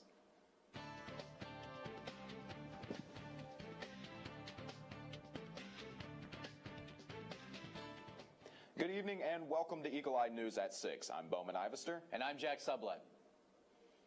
AUDM hosted their main event on Saturday, benefiting Piedmont Hospital in Columbus, the local Children's Miracle Network hospital. The main event is a dance marathon that lasts 12 hours. This year, AUDM has raised $356,036.24. Eagle Eye TV reporter Ava Marquise is here to tell us more. Auburn University has laced up their sneakers for another year of dance marathon as participants get ready to stay on their feet for over 10 hours to raise money for the Children's Miracle Network through their annual main event. Let's take a look. I'm Emma. I'm a junior, and I've been a part of Dance Marathon since I was a freshman, and I've been on morale for the past 2 years. My favorite part about Dance Marathon is main event, getting to see all the Miracle families and the final number flip for all the hard work of fundraising we've been doing all year. And hard work it is. Participants have met weekly over the last 10 months to practice what they call their color team line dance to prepare for their biggest fundraiser in February of each year. Fitness instructors, musicians, and more also donate their time to provide activities to keep participants up and moving. So we fundraise money for our local Children's Miracle Network hospital at Dance Marathon. It's in Columbus, Georgia, and we do it for our Miracle kids. It benefits all of them, and right now we're actually fundraising to help them build a standalone children's hospital We have so many fun events that go on throughout the day when we hang out with our Miracle Kids, listen to them speak, do the line dance. This year, the college aimed to raise $300,000 to go toward constructing the new standalone Bill and Olivia Amos Children's Hospital at Piedmont Columbus Regional. I'm here with Marie Hilliard, who is the Director of Community Engagement for Auburn University Dance Marathon. Just tell me a little bit about how today went. Today was so fun. We've spent all year planning for it, pretty much since last March or April, but it was just so fun to get to be in the ballroom in the Student Center for all 12 hours today, raise lots of money for a cause that's just so much bigger than every single one of us, and then have fun doing it. The university surpassed their goal by raising an extraordinary $356,036.24.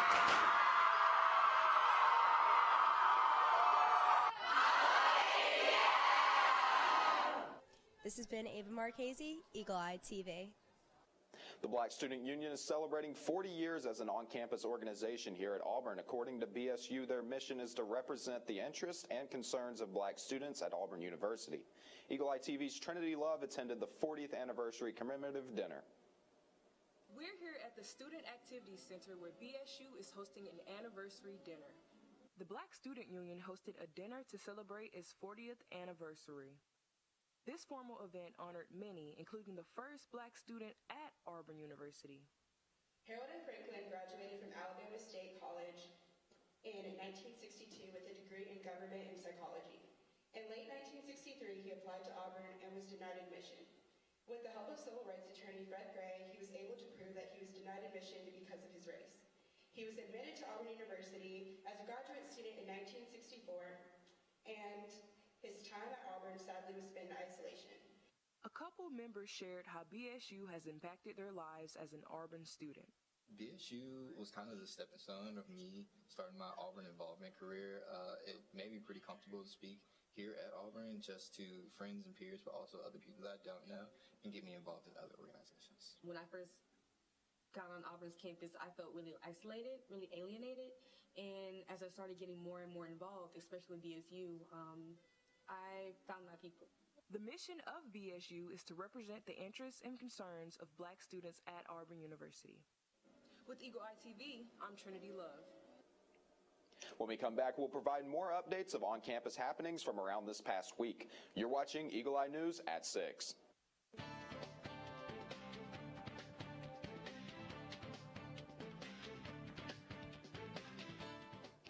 Auburn Outdoors hosted Decades Climb Night at the Recreation Center.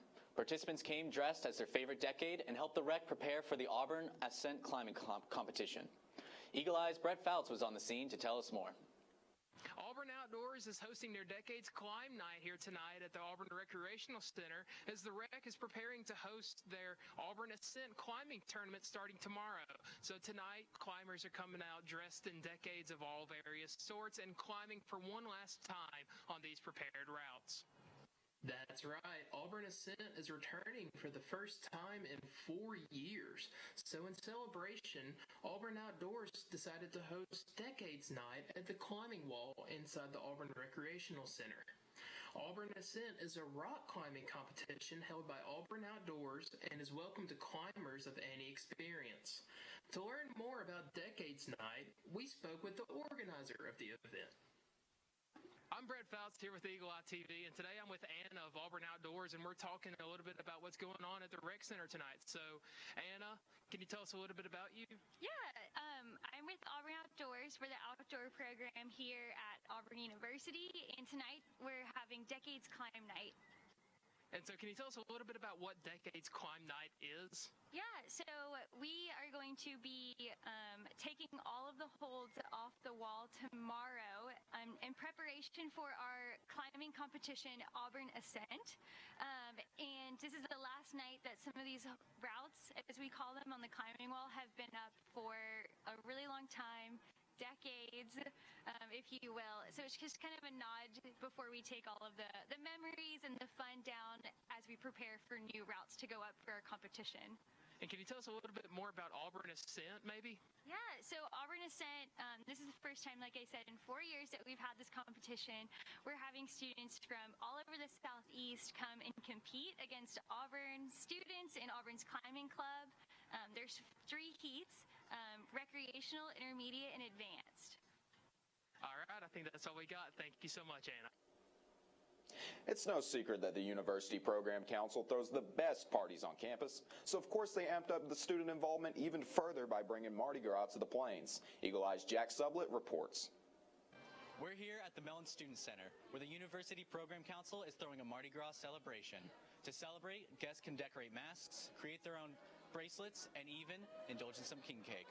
To learn more, we spoke with the event organizers. We really just wanted to bring Mardi Gras up here to Auburn and allow students to experience something that maybe they haven't before. You know, there's only a few of us from Mobile and New Orleans who actually have done Mardi Gras for real here in Auburn. So we really just kind of wanted to bring it up here and give students the opportunity to kind of enjoy some culture, some Southern culture, and just kind of really enjoy a great time, because Mardi Gras is one of our favorite traditions down south. We love it so much, and so we just kind of wanted to let Auburn experience that. Yeah, so we brought the spirit of Mardi Gras here with all of our different activities and food and kind of the decorations here. So it kind of started off, we have our crawfish boil back here as well as some king cakes, and so those were brought from Mobile, and then also we had a group bring in the crawfish, which was really great, but then we also incorporated it with all of our different activities. So we have a space where you can make necklaces and bracelets, like the beads that get thrown out of Mardi Gras, as well as we have masks for masquerade, and then also a bunch of different colored balloons and tablecloths and everything kind of to tie in that Mardi Gras spirit here at Auburn. For Eagle Eye TV, this is Jack Sublett. Formerly known as Public Relations Day, the PR Spring Speaker Series welcomes students and special guests to the Melton Student Center on February 16th for a morning of professional insight. The event was moderated by Auburn alum and social media director of UPS, Chelsea Grund. The Interview 101 panel consisted of Auburn alum and founder of the Estes Group, Kaylee Estes, a Jackson Spalding Human Resource Associate, Emily Rock. Hosted by the Public Relations Advisory Council, the event offered public relations students the opportunity to expand their skill sets through a question and answer session, the opportunity to network with industry professionals, and an in-depth LinkedIn workshop. This past Thursday, the Auburn University Minorities in Technology Student Organization hosted the event Break Into Tech. This event was dedicated to developing students into becoming skilled software testers. Software testing is in high demand right now, and that demand is only continuing to grow, making it an excellent career choice for students. The skill set is accessible to diverse backgrounds, whether or not they came into the event with prior coding or developer experience. This event allowed them to gain real experience in the field and to help develop their technical prowess. When we come back, we'll update you nationally on a Kansas City shooting, followed by an Auburn sports update and pop culture update. You're watching Eagle Eye TV, Auburn's news leader.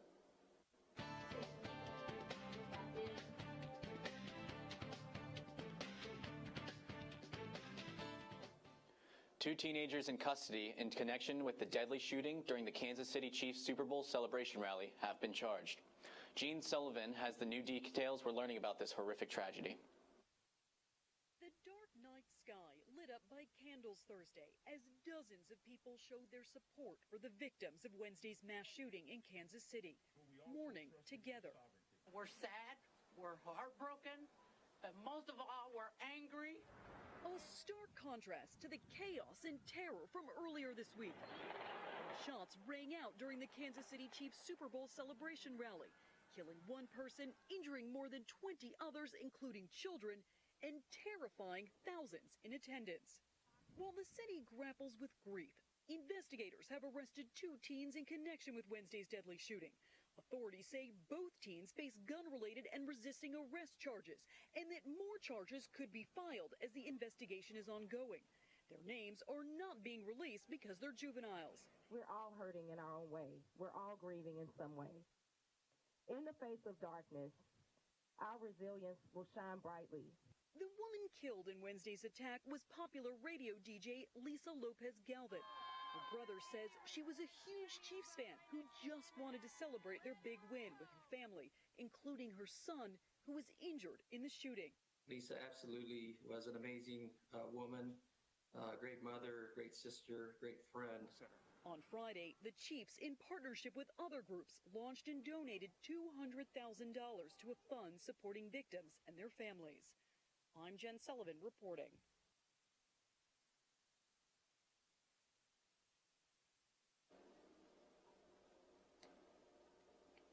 U.S. and world leaders are reacting to reports that Russian opposition leader Alexei Navalny has died in prison. Russian prison authorities claim the 47-year-old outspoken critic of Russian President Vladimir Putin suffered a, quote, sudden death Friday at the penal colony where he was incarcerated north of the Arctic Circle. Navalny led nationwide anti-Kremlin protests for more than a decade and at one time ran for office to challenge the Russian establishment. It was a quest for change that made him the target of arrests and a poisoning that nearly killed him over the years. He was imprisoned in Siberia, serving a 19-year sentence for extremism. Laura Aguirre has more reaction and where the White House is pointing fingers. I'm literally both not surprised and outraged by the news. Whatever story they tell, let us be clear, Russia is responsible. President Joe Biden and Vice President Kamala Harris putting the blame for opposition leader Alexei Navalny's death directly on Russian President Vladimir Putin. An accusation that's crossing party lines, with Republican Nikki Haley posting on X, "Putin did this." News of Navalny's death came from Russian prison authorities early Friday morning. They claim he fell ill and died after taking a walk at the Siberian penal colony where he was imprisoned. However, just hours earlier on Thursday, Navalny attended a Russian court hearing via video link, where he smiled and even appeared to joke with the judge.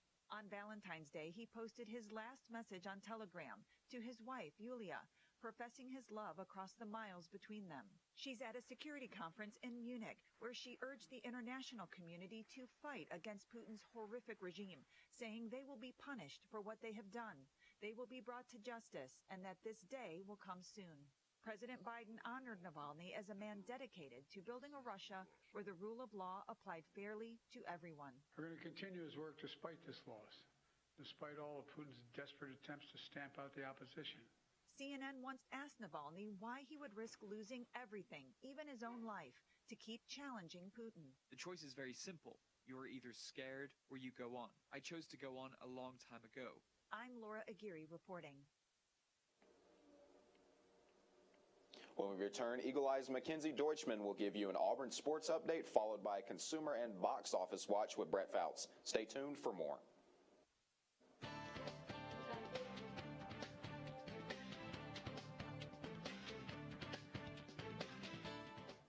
Welcome back to Eagle Eye News at 6. I'm Mackenzie Deutschman, here to give you a recap on what happened in sports this past week here on the Plains. Let's get right into it. Starting out with men's basketball, Auburn had a strong start to the week, crushing number 11 South Carolina by a whole 40 points in a final score of 101-61. Jalen Williams scored 23 points and Janai Broom right behind him with a total of 21 to make Wednesday night's game the Tigers' most lopsided game over a ranked team.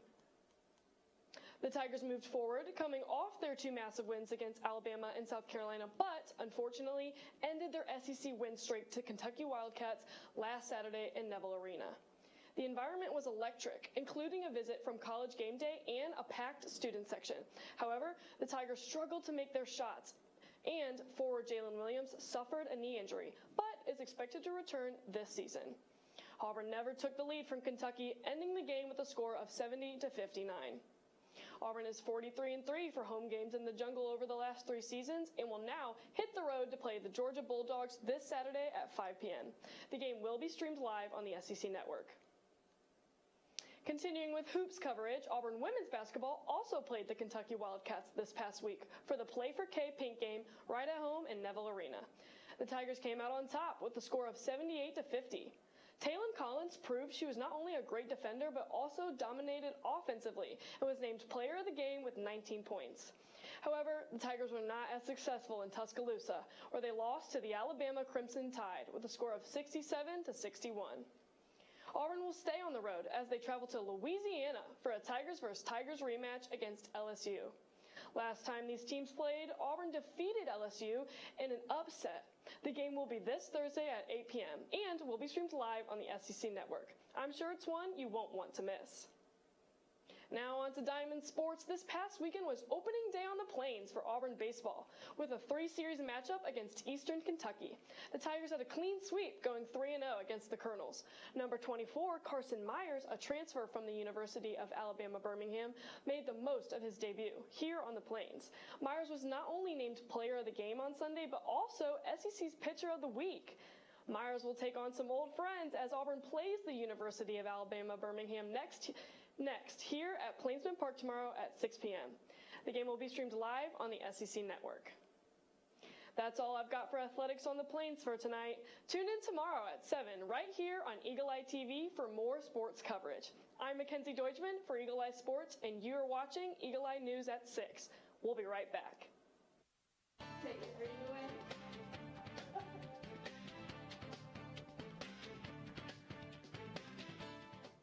Welcome back to Eagle Eye News at 6. I'm Brett Fouts here with your pop culture update.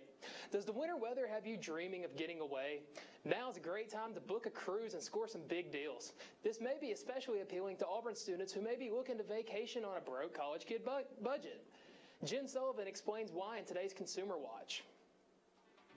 It's time to start cruising for a deal. Major cruise companies are offering big discounts right now. It's known as Wave Season.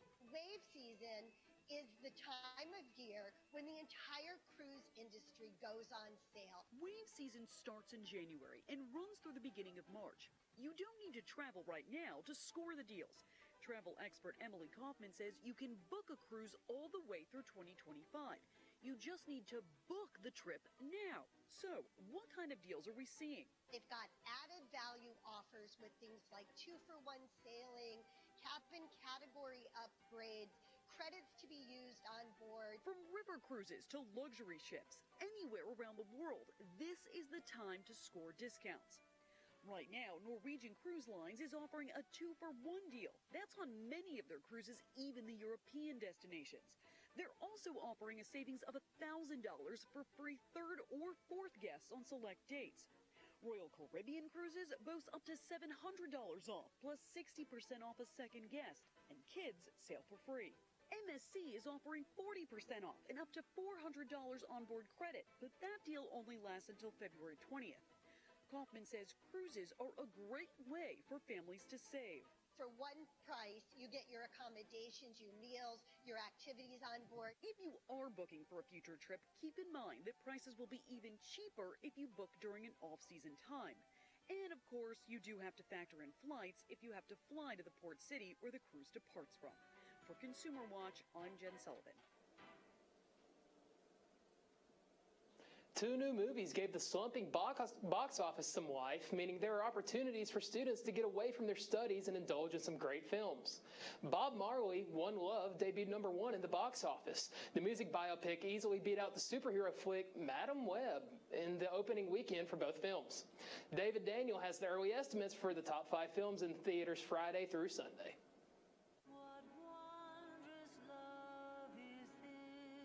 The second installment of Season 4 of The Chosen, Episodes 4 through 6, debuted in 5th place with $3.4 million. The animated adventure Migration rose to 4th place on ticket sales of $3.8 million. Argyle fell to 3rd place, taking in $4.7 million. The superhero origin story Madam Web opened in 2nd place, grossing $15.2 million. With jamming, the thing that jamming was a thing of the past. Bob Marley, One Love, a look at the reggae icon, was jammin' with $27.7 million, easily debuting #1. In Hollywood, I'm David Daniel. Thank you, Brett. Well, we're out of time, but for more Auburn news, head over to our website, eagleeyeauburn.com, and check out our social media pages. I'm Bowman Ivester. And I'm Jack Sublett. Thank you for watching, and War Eagle. Tonight on Sports Night in Auburn, we have an exclusive interview with head men's basketball coach Bruce Pearl. And we also have updates on the start of baseball season and the swim and dive SEC championships. Stay tuned to see what we've got. Sports Night in Auburn starts right now. Auburn, Alabama, the best atmosphere in all of college sports.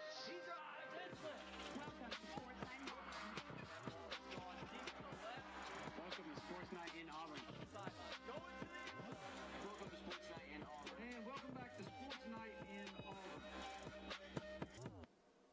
Welcome to Sports Night in Auburn. I'm Faith Richardson. And I'm Justin Stuckey.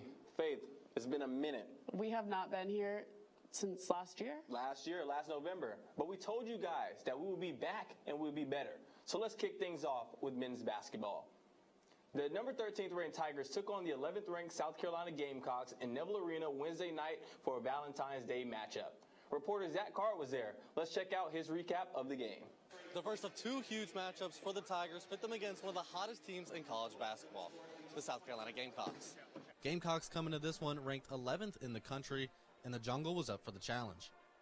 South Carolina struck first with a three from B.J. Mack, but from there it was all Auburn. Trey Donaldson hits Jalen Williams for three on the pick and pop, and there's more to come. Williams starts a 13-3 run for the Tigers. Donaldson takes advantage of the loose ball and punishes the rim. Continuing in this run, Chad Baker-Mazara trapped in the corner but finds a clever cut from Chaney Johnson with no one home. Colin Murray-Boyles was a problem inside for South Carolina with 16 points on 60% shooting, but Janai Broome was a bigger problem from beyond the arc, draining 4 triples. And just a couple plays later, the threat of Broome's shot and Donaldson's clever maneuvers lead to a tough reverse layup. Jalen Williams also not shy from beyond the arc, hitting 5 from bonus land to lead the game with 23 points. And to cap off a dominant half, Chad Baker-Mazara finds his spot and bang, beats the buzzer, and Auburn is up by 22 going into the break.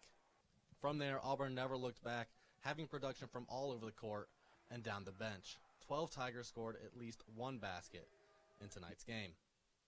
Just when you think you've seen it all from Janai Broome, he shows why he is widely regarded as one of the best players in the country. Hits a corner three from one side, then pulls out some of the funkiest footwork I've ever seen to hit one from the other corner. And to put icing on the cake for this 40-point blowout, Chaney Johnson to Dylan Cardwell. Coach Pearl talked about how Jalen Williams and Janai Broome controlled the game. So when you get 9 3 balls from your starting front court, it kind of makes everything you might try to do offensively work, right? That makes you hard to guard. It makes you hard to guard because what do you do? Because if you don't switch, we're going to get those shots, and if you do switch, then we're going to have mismatches on the inside. So it's not rocket science. If you are wondering what Williams and Broome thought about their performances, they'll tell you. You want to tell them? You want me to tell them our nickname? On 3. 1, 2, 3. Splash Bros. Auburn fans should be in love with the way that the Tigers played tonight, extending their win streak to 16 games against the Gamecocks. Up next, they face number 22 Kentucky here in Neville Arena on Saturday for the Outlive Cancer Game. For Eagle Eye TV, I'm Zach Card. Coming off that Auburn win, looking ahead to take on number 22 at home, Kentucky. Not only was this a huge game for the Orange and Blue, but it was also a personal game for head coach Bruce Pearl, as it was the annual Outlive Game. Eagle Eye's Julie Kavanaugh was able to sit down with Coach Pearl for an exclusive interview before the matchup. Now let's go take a look. I'm Eagle Eye reporter Jolie Kavanaugh here with 3-time SEC Coach of the Year, Auburn's very own head basketball coach, also the founder of the Outlive Initiative. Bruce, thank you so much for joining me. Great to be with you. Okay, so this weekend, after a big win last night, we have the Kentucky game. It is the Outlive game. So students in the jungle wear Outlive shirts, Auburn fans in the arena wear Outlive shirts. So could you tell me a little bit about Outlive, its mission, its purpose, its goals? Sure, absolutely. Thank you, and thank you for doing this. You know, the best way to outlive cancer is to detect it early. That's the bottom line. So in many ways, it's an awareness campaign. We have these T-shirts, people wear them all over, and it's just a reminder to get checked. You know, guys are certain things at certain ages we need to get checked. Women have certain things they need to do at certain ages to get checked. And if you detect cancer early, you got a chance of dying of something else. And it's really a life and death situation. The funds that we get from the sale of the T-shirts and people that donate, 100% of every dollar we raise, every penny we raise, goes to families in the state of Alabama who are battling cancer. They might not be able to afford the copay for the medicine that would save them. They might be sick from the chemo and are missing days of work. And so bills add up at home. It's not for research. It's for people to be able to afford the battle of fighting cancer. And last year we gave out over $250,000 in the state, and we're hoping to double that this year. You can find the full exclusive interview with Bruce Pearl on Eagle Eye's YouTube page. Saturday also brought in some familiar faces as the College Game Day crew came to town for this top 25 SEC matchup. Hype and anticipation spread across the plains as Auburn looked to defeat the Wildcats and extend their 16 home game winning streak. Here's Jack Corbett with his take on the game. The New Bloods versus the Blue Bloods. Auburn versus Kentucky. This game had plenty of storylines going into it. In their last 10 matchups, both Auburn and Kentucky have won 5 games apiece, and this match right here would inevitably be the decider. Auburn also came into this game with the only remaining unbeaten SEC at-home winning streak with a perfect 13-0 mark at Neville Arena this season. Before the game, Auburn had its annual Outlive event, which is Auburn basketball's fight against cancer, started by the Bruce Pearl Family Foundation. After honoring all those who have fought long and hard against the terrible disease, it was time to play some basketball. Kentucky started the game hot. This monster jammed by Justin Edwards was the Wildcats' first point of the game, and they proceeded to go on a 11-2 run, never looking back from there and holding the lead the entire game. Kentucky this year has been notoriously known for their offense, scoring over 90 points a game.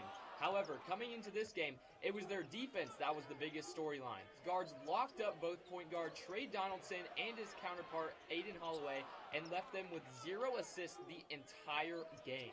By halftime, Kentucky held a double-digit lead and there was no turning back. It seemed like the Tigers' shots just would not fall Saturday night. Auburn shot just 18% from 3 the entire game, and their dynamic front court duo of Jalen Williams and Janai Broome combined for only 17 points on 6 of 18 shooting. Behind Kentucky's stellar guard play and the game-high 22 points put up by Antonio Reeves, Kentucky would take the win 70-59. Auburn head coach Bruce Pearl touched on the offensive mastery of Antonio Reeves and the stellar defense by Kentucky's guards after the game. Kentucky can guard. And they could turn it up when they want to. And they outplayed us tonight. They played really well. We knew their guards were excellent. Reeves has killed us every year. I think I talked about it the other day. He's just killed us. Big guard, able to make shots. And their ball pressure disrupted us. Our point guards didn't have an assist. And maybe just had one basket. The Tigers will get a nice little break from midweek conference play before they travel to Athens, Georgia on Saturday to face UGA. For Eagle Eye TV, I'm Jack Corbett. During the game, Auburn veteran and second leading scorer Jalen Williams left the game in the second half with a knee injury and did not return.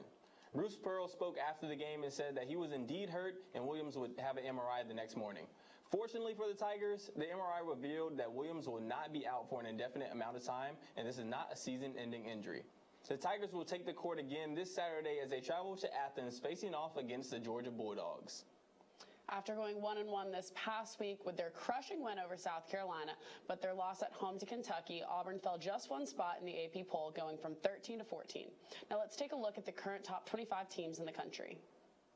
You know, Faith, I think that this is a pretty solid list. What do you think about it? Yeah, I think it's good. I'm excited to see Auburn play Tennessee at Tennessee. I think that's probably going to be the most exciting game this weekend for me. Yeah, we'll see how Auburn plays on the road. You know, they haven't had the best success throughout the year, but I think this is a solid top 25 so far. Yeah, I agree with that. Well, sticking with basketball, the women's team also went 1-1 this weekend. First up on Thursday, unlike the men, the Lady Tigers were able to defeat Kentucky at home with a final score of 78-50. Auburn never trailed throughout the entire game and was led by Honesty Scott Grayson and Taylon Collins. Honesty Scott Grayson led the team with 22 points, making this her 5th straight game, scoring 20 points.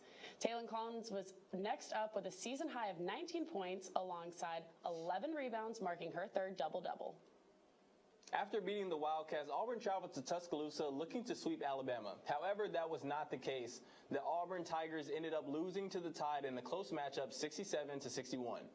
Auburn had a 10-point lead going into the fourth quarter, but due to 8 turnovers and shooting 3 of 12 attempts in the final quarter alone, Auburn was outscored by Alabama 25-9 in the fourth quarter, ultimately leading to an Alabama win.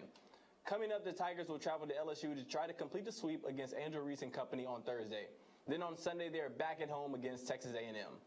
Now, when we come back, we will bring you up to speed on the start of the baseball season and the swim and dive SEC championships.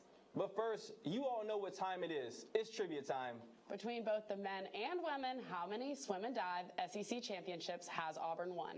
A, 23, B, 8, C, 14, or D, 19? Be sure to let us know what you think the answer is on our Twitter at EETV_sports and on our Instagram stories at EagleEyeTV_sports. We'll see you right after the break.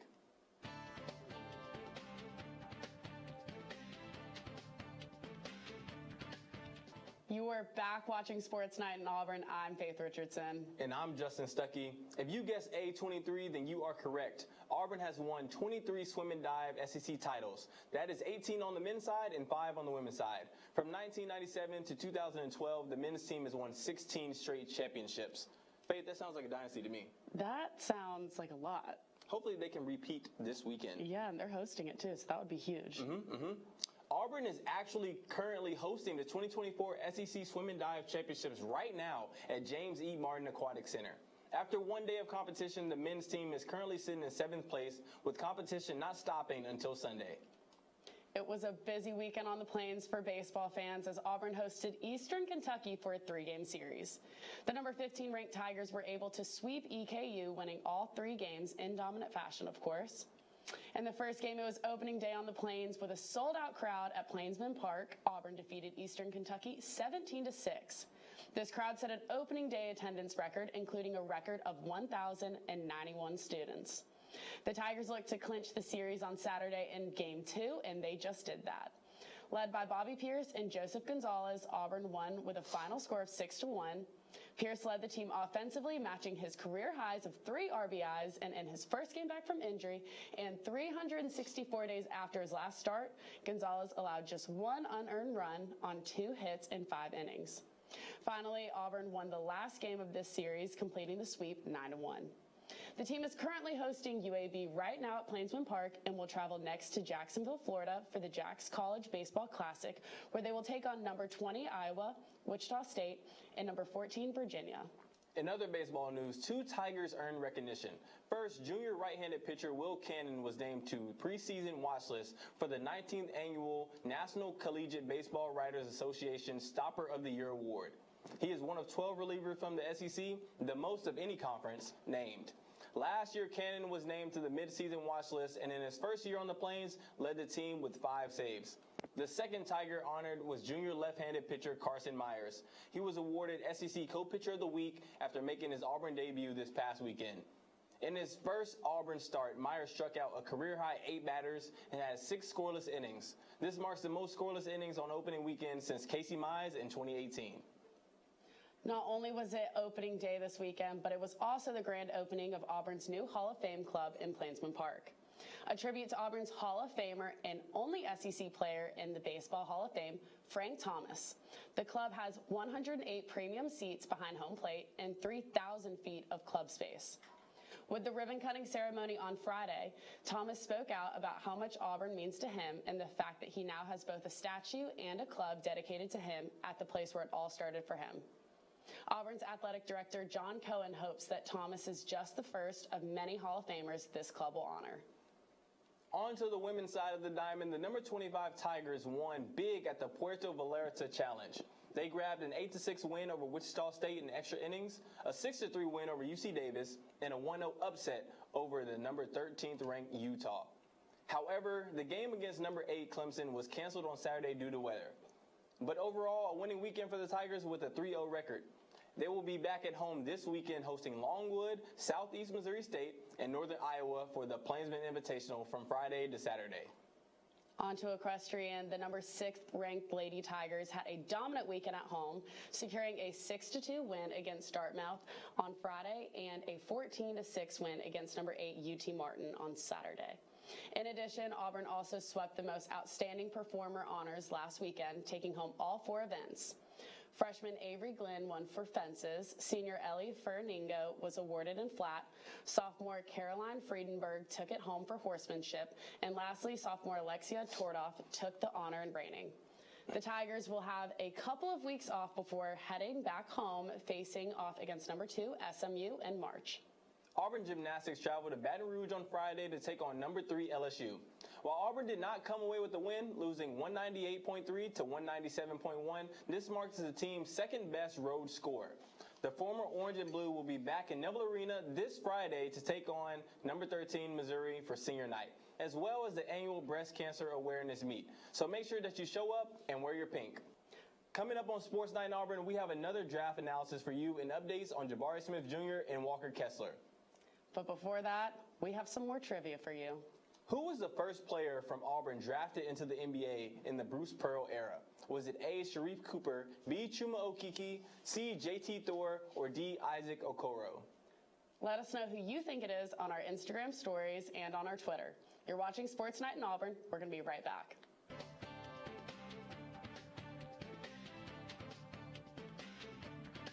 Welcome back to Sports Night in Auburn. I'm Justin Stuckey. And I'm Faith Richardson. If you said the answer was B, Chuma Okeke, then you were right.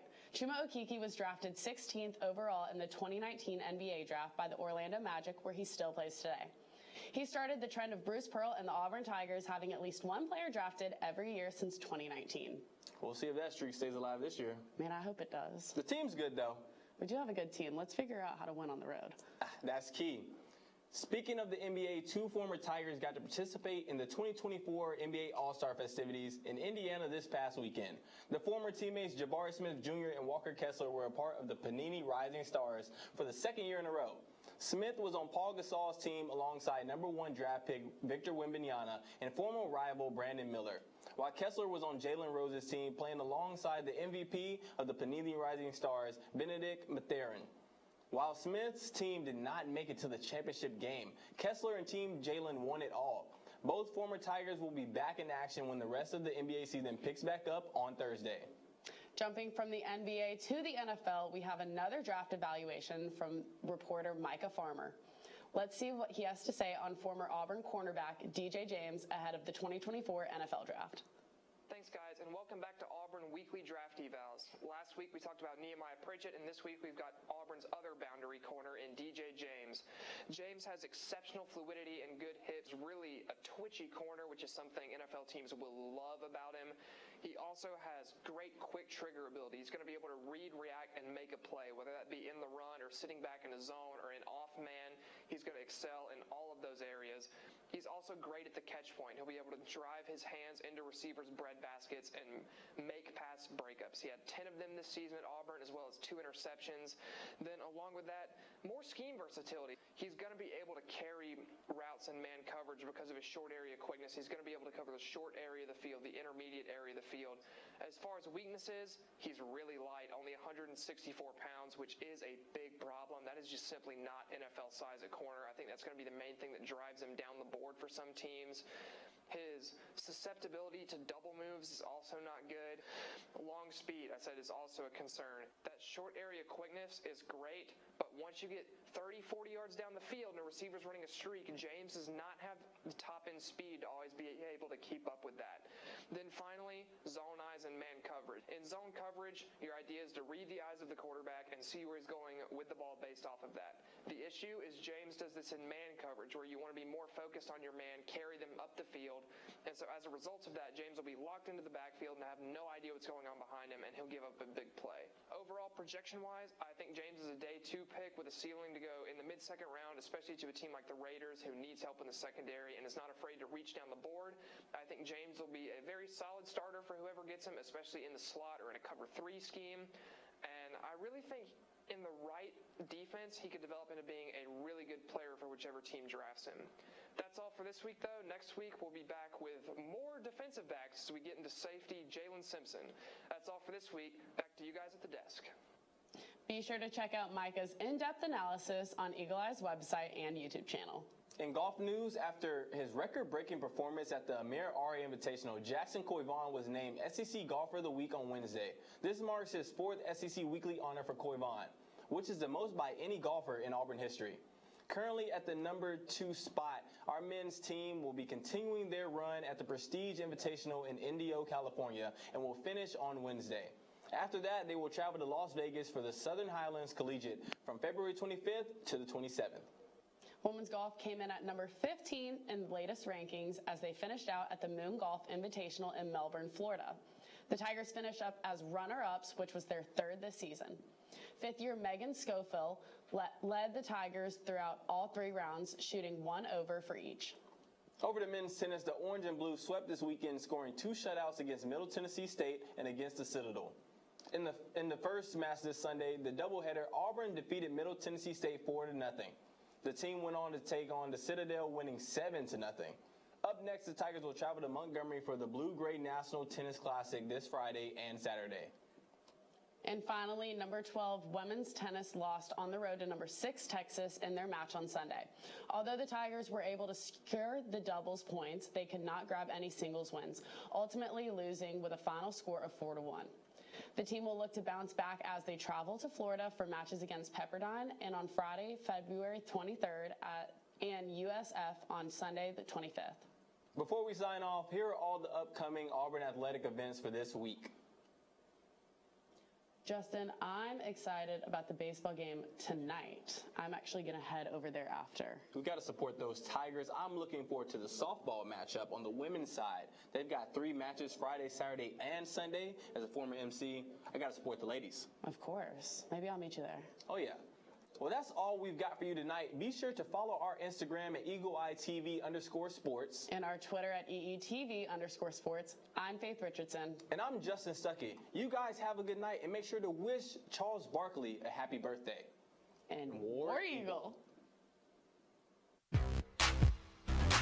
Our faculty and staff believe in work, hard work, and they truly exhibit a spirit that is not afraid. War Eagle. There goes Davis. Oh, my God. Davis is going to run it all the way back. Auburn's going to win the football game. We're about excellence and innovation. There's something about this Auburn culture. There's something about this Auburn family. I believe in Auburn. War Eagle. And love it. We're a football school, but we're also an everything school. War Eagle Auburn fans, and welcome to the Everything Auburn podcast. I'm your host, Auburn Communications Director Preston Sparks, and this is the place for learning all about the amazing people, places, traditions, and hard work that sets Auburn apart from the rest. Seinfeld was a show about nothing, but this is a podcast about everything Auburn. With this segment, we're going to feature our nationally ranked gymnastics team, which is having yet another amazing season. To talk all about it, we have gymnastics standout Sophia Groth here on the podcast to detail the team and offer insight into her journey to Auburn and into the world of gymnastics. Thought we'd get things kicked off having you talk about how the season has gone, and maybe how proud you are to be a member of the team. Yeah, I love being an Auburn gymnast. It's one of my proudest accomplishments for sure, and this season has been awesome so far. We're really making that upward climb, which is always what you want to see. And we have 10 new girls on the team this year, so we have 11 returners and 10 new faces, and it's been quite the adjustment. I think that's where you saw at the beginning of the season, we were trying to make those adjustments, trying to figure out who we were as a team and how we were able to operate together, and it's been awesome to see just the growth every week and taking those little steps forward. All-American, All-SEC, Sophia Groth. I know each meet is always an electric scene right inside Neville Arena. I've been there, and it's just amazing. Love attending the meets. So tell us sort of how much you appreciate the fans, how much that means to you. You know, we've got the special gymnasties, right, that you're on the team in such an entertaining way. Absolutely. Yeah, I think that's something that is unique to Auburn, and that is one thing that I fell in love with Auburn, just the fan base and people that aren't even associated with the sport of gymnastics, that don't know anything about gymnastics. They show up and they have the best time. They bring that electric energy just because that's Auburn being Auburn. And it's really special to have the gymnastics because people want to come to Neville just for them, to experience that, to get mocked by them or, their floor routines and whatnot. And I think that's so special because no other team has that. No other sport has that. So I really appreciate just the Auburn family, and there's truly no environment like it. I love the Auburn family, Yeah. right? So let's discuss now how you became interested in gymnastics. Tell us about that. Yeah. So I was 5.5 when I started, and I originally I was climbing the door frames in the house, and my mom was like, this girl, we got to do something with her so she can get her energy out. And she put me in a gymnastics class, and from there, it was kind of like the rest is history. My coach saw from that first class that I had a little bit of potential, and I think gymnastics is a good combination of hard work and talent. And I had some talent. And then just from there, I was kind of put on this expedited rate to go start competing. I started competing at 6, and I was in kindergarten, and I just loved putting on a sparkly leotard and putting some glitter in my hair and flipping around with friends. So let's talk about collegiate athletics and sort of how you got connected in with that. Yes. So like I mentioned earlier, I was on that expedited rate, and I was training 36 hours by the time I was 10 years old. That was a pretty big commitment. I made a lot of sacrifices, my peers, and I learned the importance of hard work and the potential that I could have and what I could get out of it if I applied myself. And one of those goals became college. And my mom was like, you can get a scholarship to go to college, and your college will be paid for, and that'll set you up for the rest of your life. Like, that's a big deal. And so as soon as I understood just how much potential I had and how I could turn my dream of being a collegiate athlete into a reality, it was like, I'm in it. So I started getting college recruiting letters in 6th grade. That was still elementary school for us. And it was kind of crazy, very crazy. I look back and I'm like, at the time I was like, yeah, I'm looking at colleges. I didn't even know what college was. So looking back now, it's funny to think that I was trying to make one of the biggest decisions of my life at such a young age, but nothing I would change because I love Auburn, and I committed the summer between my 8th and my 9th grade year just because that was what the normal was. We were before the rule change. So now you can't talk to them until June 15th going into your junior year of high school, which is much better overall because that is a very big decision. But I do believe that God had a very big hand in my decision because I never wavered against Auburn, and Auburn never wavered against me. Wow, love that. And that's a perfect segue into a discussion of, okay, your journey here to Auburn. Tell us about that, and then what you really love about Auburn. Yeah, I was getting letters at such an early age. I'm really bad at geography, which maybe you guys have seen on the Artist Morning the 5th grader segment that we did a couple of weeks ago. But I did not know where the state of Alabama was. I didn't know that it existed, really. I didn't know where Auburn was. So I was just basing my visits off of the relationships I had with the coaches from phone calls and recruiting letters and that such. And Auburn was actually 5th out of my 5 schools that I chose to visit going into the visits. And then afterwards, it was between Oklahoma and Auburn. And Oklahoma is infamously, they're national champions almost every year. And so I think that was a very big difference in just the level of gymnastics. Auburn at the time was in the top 15 pretty much every year. But at the same time, I wanted to be valued as a person first and not just as an athlete. And I saw that Auburn could offer me opportunities that would help me beyond college and beyond sport, because I think one thing that is overlooked for a lot of student athletes is just the potential that you have after sport and being able to set yourself up for that. And so I think Auburn really offered that to me and was going to set me up to be a well-rounded individual and human being and not just an athlete. Let's talk about sort of being a student athlete and some of the challenges that come along with that. Yes. So I always deem myself a pretty independent woman coming into college. And because I'd been committed for so long, I had anticipated it and I just couldn't wait to be here. And I thought being independent, like I could do my own laundry, I could cook, and I could clean for myself. And I was like, oh, I'm set up. No, that's not how that works. College really hits you. And I had to make a lot of adjustments really quickly and managing your schedule and your time. I'm on campus a lot. Like my days are packed full, and some of that is initiated by me, but some of that is just the demands of being a student athlete. You have classes in the morning, practice in the afternoon, and by that time, you're doing homework in the afternoons, and your day's over. So there's not a lot of wiggle room to be going and having a normal college experience. And so I think that's the level of sacrifice a lot of general population students and even other student athletes just don't understand is this amount of sacrifice that it takes. You're signing up to be a student athlete and not to live a normal college student experience. I'm sure being, in gymnastics has fostered your growth as a person.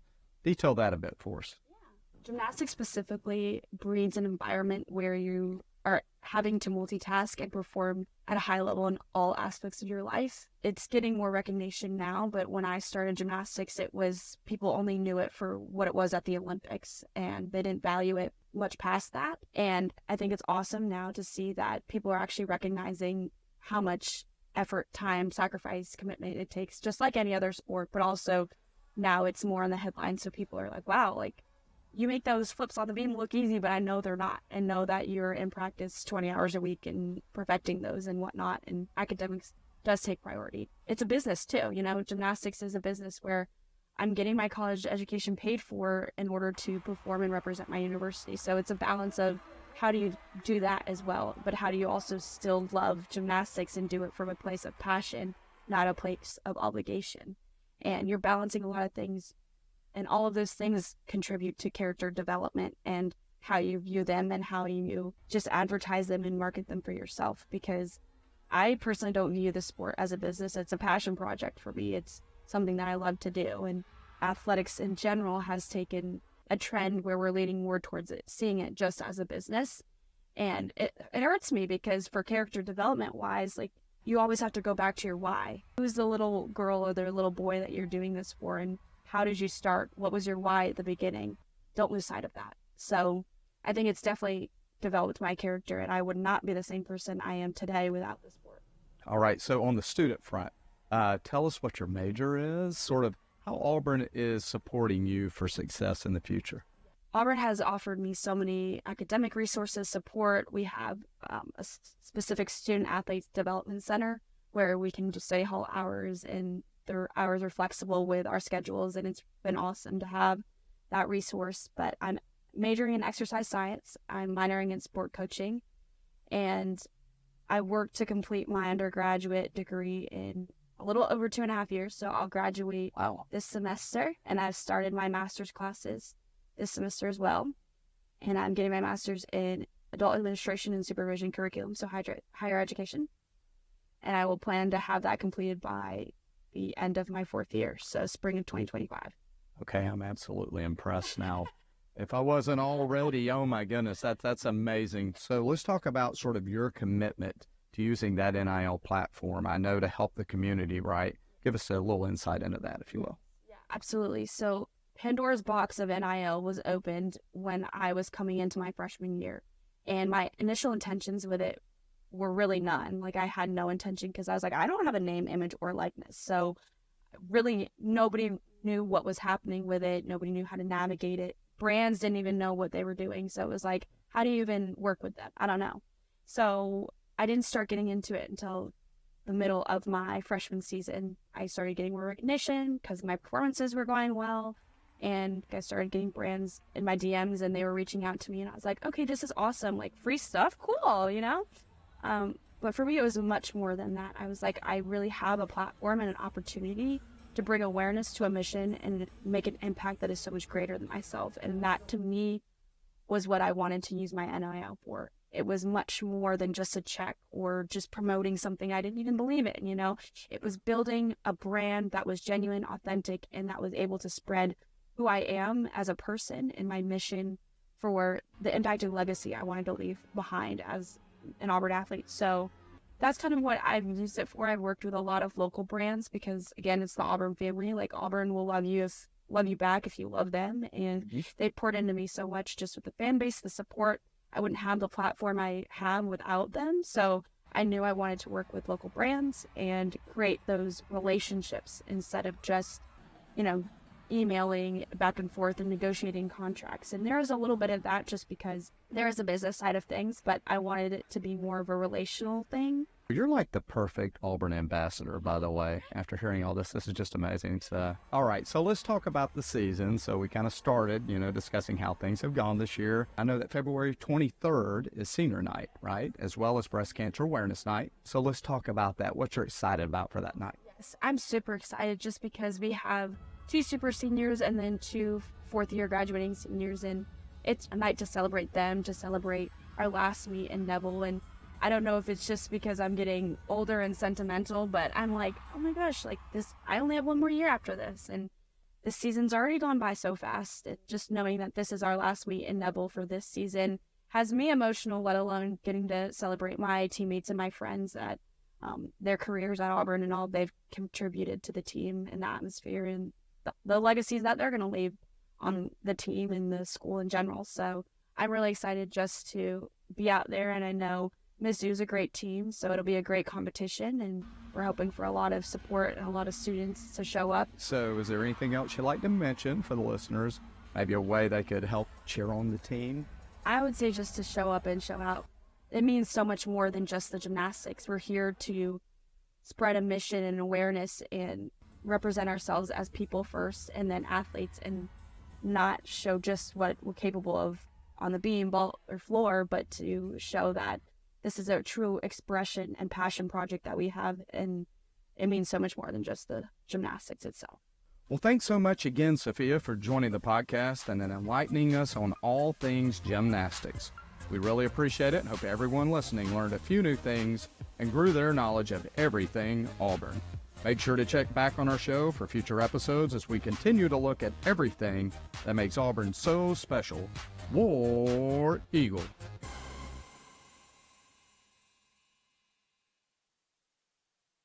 I'm here at the brand new Waltos Football Performance Center. The brand new facility sits at 240,000 square feet, and it's built on 12 acres, and it features 3 practice fields, 2 indoor and 1 outdoor. If you ever wondered what $92 million could buy you, well, here's your answer. We entered through the main entrance where Auburn's championship trophies are proudly displayed. Around the trophies sits thousands of feet of video board, all of which can be changed to display different things.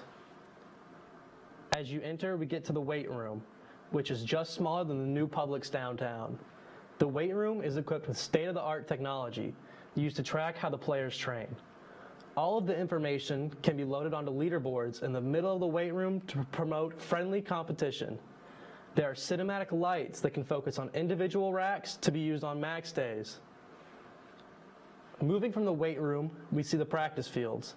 The indoor field can pump in crowd noise up to 120 decibels to simulate opposing crowds or the roar of Jordan Hare, whichever you'd prefer to attribute it to. Right outside of the outdoor fields is the Sport Med and Hydrotherapy Center. There are plenty of medical tables, but what's new is the assortment of pools, including a plunge pool to replace ice baths and a HydroWorks 2000 pool that has underwater cameras and a treadmill to ensure players are rehabbing correctly. Attached to the rehab area is the first of 2 locker rooms in the facility. This locker room is described as more of a player lounge. The circular room is not meant to hold equipment and is just there for players to have a place to relax. Did I mention there's a barbershop inside? The second locker room, affectionately called the Armory, was modeled off of the idea of a mud room. This space is where players will keep all of their equipment. Each locker is equipped with a helmet dryer, shoulder pad dryer, and storage compartment for braces and cleats. The air in this room is cycled in and out every 4 hours, 365 days a year. At the end of the hall, there's an equipment lab filled to the brim with technology. But the main attraction is the Falcon Pursuit machine, which takes thousands of photos of a player in less than a minute to determine the correct specs for medical equipment. That equipment can then be 3D printed in the same lab in just under an hour.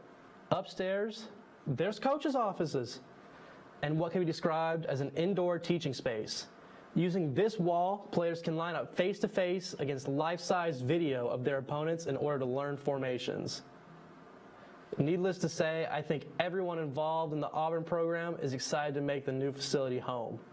This has been Colin Beiersdorf, reporting for Eagle Eye TV. Good evening, I'm Jolie Kavanaugh. I am here with Josh Pate, host of the Late Kick with Josh Pate podcast. Josh, how are you doing? I'm good because it is beautiful, because it's Auburn in the almost fall. It is fall now, so yeah. We got Georgia in town. The campus is hopping. Happy to be here. Awesome. So I have a few questions for you. So first, our viewers may not know who you are. College football podcasters listen to you all the time. So if you can introduce yourself, where are you from? How'd you get into sports? I got into sports the same way pretty much anyone does. I watched them when I was a really little kid, loved them, grew up just east of here in Columbus, Georgia, kind of just north of Columbus. So really familiar with Auburn, watched Auburn growing up a lot. But I just knew I loved this stuff. And so sort of as the mid-20 teens were evolving, the media landscape was evolving too. Like what we're doing, seated right here. We didn't really have this capability a decade ago. You had to have overhead and distribution. You had to be working for a major media company. Someone had to put a check mark on your forehead. You're good enough. And then all of a sudden, anyone who had access to internet, theoretically, could do their thing. And so that didn't mean any guarantees, but it meant you had your shot. And so, you know, the YouTube game, the podcasting game, I think it's been such a talent-rich and opportunity-rich environment for people who do college football, but you could just as soon as be talking about fashion as college football. If you're passionate about it, if you overlap that passion with some good enough talent, that's the field. Like, that's where it is now. So Late Kick is on YouTube, podcast, pretty much wherever people want to go. Awesome. So another question. We are at Eagle Eye Auburn Student Media. Have you ever been to student media, ever been involved on a college campus? I actually have. I was over in Columbus, Georgia before I came over here today. And right on the corner of 9th and Broad in downtown Columbus, there is the Columbus State University kind of broadcast school. And back when I was there was a little teeny tiny broom closet of a radio studio, and the signal barely made it out of Columbus, maybe 10 people listening, but it did allow you to get repetition, which is the most valuable commodity you can have. Someone who will give you a live microphone in a studio and the ability to get your reps in. And so I was very involved there. We did some nonprofit stuff over there at a place called the NPACE Center. And I still, I hearken back to that because we learned lessons there. And you sort of hone your craft there. You're still using that today. And you're talking about working at CBS today and drawing on things every day that you worked on in student media, student affairs, student broadcasting. So to be able to have the access like this is a godsend, because most people don't get access to this until they get out and try and have a job delivered to them or put in front of them. And if you don't already have your chops cut a little bit, it can be really difficult. Yeah, so speaking of that, as a college student who's looking to work in sports, you could give any piece of advice to a college student who wants to work in sports, what would that be? Very, very powerful advice that I got that served me well and still serves me well is to never be intimidated by how crowded the field is. Everyone's going to tell you, oh, that market's so saturated. 1 million people want to be sports reporters and want to be talk show hosts, which is true. But that's no reason to be intimidated. It's just like being in a traffic jam. The lane's clogged. It's impossible to hit the gas because you can't go anywhere. That's what our profession can feel like when you're just starting out. All that means is you have to create your own lane. And the advice that I got is the traffic will disappear really quick if you create your own lane. Now, in a traffic jam, you can't do that. But figuratively in our world, it just means if you take yourself right now and you define the 5, 6, or 7 unique things about you, your personality, your characteristics, things that are just uniquely you, no one else has those, and you blend them and you pour them out, if you can ever take what's poured out and put that on air, instead of pretending on air the way you think it's supposed to look, that's the difference in being in the traffic jam and creating your own lane. And that unique version of you, if you stick it out, is guaranteed to succeed. Because quite literally, there isn't another one out there. It's impossible for anyone else to be you. And someone gave me that advice a while back, and it removed all the fear and anxiety of being intimidated by how crowded this place was and how many folks who've been here a decade before me were already out there.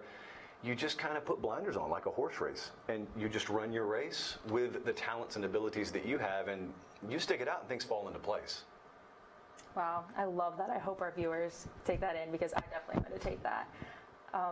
So I saw on your Instagram you went to SEC Media Days, you interviewed Kirby Smart, Nick Saban, kind of a little bit of a fun question.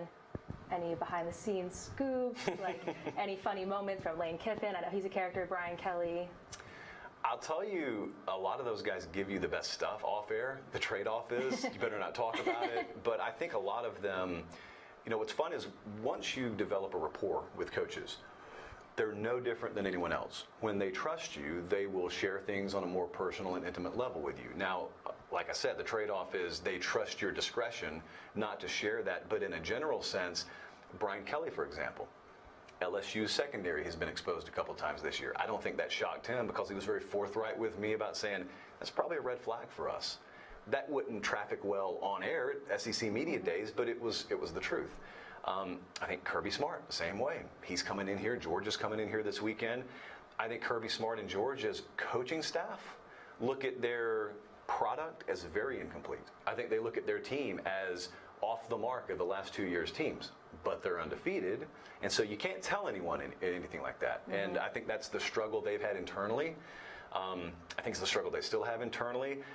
Nick Saban, really brutally honest about NIL, and he's the kind of guy who will tell you, I don't like the way something's going, but if it keeps going that way, I'll just be better at it than anyone else, even if I don't like it. And I always appreciate that. Went to Big Ten Media Days, and a couple of those guys were the same way. So it's always a fun time. I don't think at those events you get so much when guys step to the podium in the big room as you do if you can get access with them off to the side, which is hard to do these days. If you, just a little side note, not to go on a tangent, but if you get some of these older, more seasoned beat writers who cover Auburn, like the Philip Marshalls of the world, for example, ask him about the Skywriters back in the day and how pre-media days media worked. And that's when those guys would all get on a plane and go campus to campus and talk to the coaches off the record. Those stories they would fill hours and hours and hours of programming. I never got to live that, but listening to those guys, it's like sitting around a campfire. It's unbelievable. So speaking of Kirby Smart, Auburn hosts #1 Georgia this weekend. That is why you were here. Last Saturday you were at Notre Dame, Ohio State. So my question to you is, how did you choose Auburn and Georgia? Why did you choose Auburn and Georgia? I've gotten that a lot this week. So I already had this one kind of circled. And truth be told, we were probably going to come here no matter what the outcome was of Auburn, Texas A&M. I look at this year already around college football. The last 2 weeks, for example, I've been in a game that was decided on the final play. Just totally chaotic. We've already seen it start to unfold in September. I know it feels like it's been forever, but September's not even over yet. And so if we claim to be in a season of chaos, and I at least claim that we are, you don't look at a game and say, well, that point spread's double digits. Nothing's going to happen there. You instead look and you say, wow, Georgia hasn't been on the road yet. New OC, new quarterback. Hugh Freeze and Auburn lose a game, which puts you in what I'll call wounded animal mode, and you come back home and your back's against the wall, and everyone knows how fired up this place is going to be. It always is for this game, but especially now that you know your margin for error shrinks a little bit. Big recruiting weekend for Auburn. Like, I look at that environment and I say, I know what that's been a recipe for in the past. Let's go see if it's a recipe for that. And even if it's not an outright upset, now this is me selfishly speaking, if you just get a good, hard-fought four-quarter game, that's all you can hope for. Now, for you guys, if you go a step further and you pull the outright upset, you may be talking, I don't want to encourage... Rolling Tumors corner. I don't want to encourage field storming around here, but we've seen it in the past. So I've been here several times when Auburn did things it wasn't expected to do, and it's pretty awesome. I mean, Auburn has been saying it's not crazy till it happens. Miracle at Jordan Hare, kick six. Anything could happen. So I know in your podcast you mentioned recently how when a coach who specializes in something specific and it goes wrong the week before, like Auburn offensively, quarterback situation not good, but that's something that Hugh Freeze specializes in, something he's been forthright in telling, like, that's something we need to work on. So what do you think that Hugh Freeze is going to do this weekend to improve that offense against Georgia's defense? I think it's really subtle. I don't even think it's something worth us trying to dive too deep into schematically, because I don't think there's any skill in knowing it. What I do think, if we zoom out 30,000 feet, is, like you just said, there is skill in looking and saying, it's one thing if Auburn's defense cost them last week. Auburn's defense has been rock solid. Like, coaches around the conference talk about Auburn and they go defense first. If I'm Hugh Freeze, I take it kind of personally, because that is not the ultimate identity that I want my plays to have. I want people to be scared of how many points we can hang on them. Now, they're not there yet. It's year one. That's understandable. But at the same time, when you have Robbie Ashford here, for example, who didn't get a ton of action last week, this is just blind guesswork. This is not any kind of informed opinion on my part, maybe semi-informed. I wonder if having things go so wrong one week doesn't lead you to sort of shake things up. Now, what you pour out the next week may or may not be better, but there's all the incentive in the world to at least try something new. He being Hugh Freeze, also last week after the game, talked about their play calling mechanics. And again, we don't know how specific we can get on that, but we know if he's talking about it, they've been talking about it internally. And they've having been noticed it internally, probably have incentive to change that. So at the very least, it gives your opposition a big question mark over the top of their head as to which quarterback they're going to see, what are the different offensive mechanics that we're going to see, and also go back and look at Hugh Freeze against Kirby Smart in the past. It has not been easy. And those games, whether Kirby's been at Georgia or Bama, they've always been favored. So it's no different tomorrow than it has been in the past, but Hugh Freeze has found a way before. You mentioned the quarterback situation. We have Holden Griner, we have Robbie Ashford, Peyton Thorne. What do you think we need to see from, specifically Peyton Thorne? We know he's starting. What do you think we need to see from him this weekend in order to pull off this upset? I think really early, at least the threat of the deep ball. It doesn't even have to be completed. People always think that sounds crazy. Well, why would you talk about needing an incomplete pass? It's just the other guy knowing you're willing to do it that sort of loosens the defense a little bit. And what we don't know, two things we don't know about Georgia. We don't know if their pass rush is elite. They've got a low pressure rate right now, but also teams have been getting the ball out quick. So this is the first week Georgia will have gone on the road, but also the first week they will have faced a team committed to running the ball. And so if you can maintain the semblance of balance, which is not statistical, it's just does the other guy think you're capable of doing either thing? That's real balance. If you can get that early, whether it's any of a number of quarterbacks you just mentioned, I think that's the biggest key for them. Because if you become one-dimensional, it is not difficult for Georgia or half a dozen other defenses in this conference to shut you down. And that's why early scoring, I think, especially for a team like Auburn tomorrow, is imperative. It ideally is offensive, but it could be a defensive score, could be special teams, could be fake punt. Like those kinds of things, I think you go into this game knowing we probably have to try that. We probably got to come 70% of the way. We're not going 50-50 here and just counting on our dudes to outdo their dudes. They've got a better roster than Auburn right now. Maybe in 2 years is different. So that was a really long-winded way of saying throw the ball deep, stretch the defense a little bit.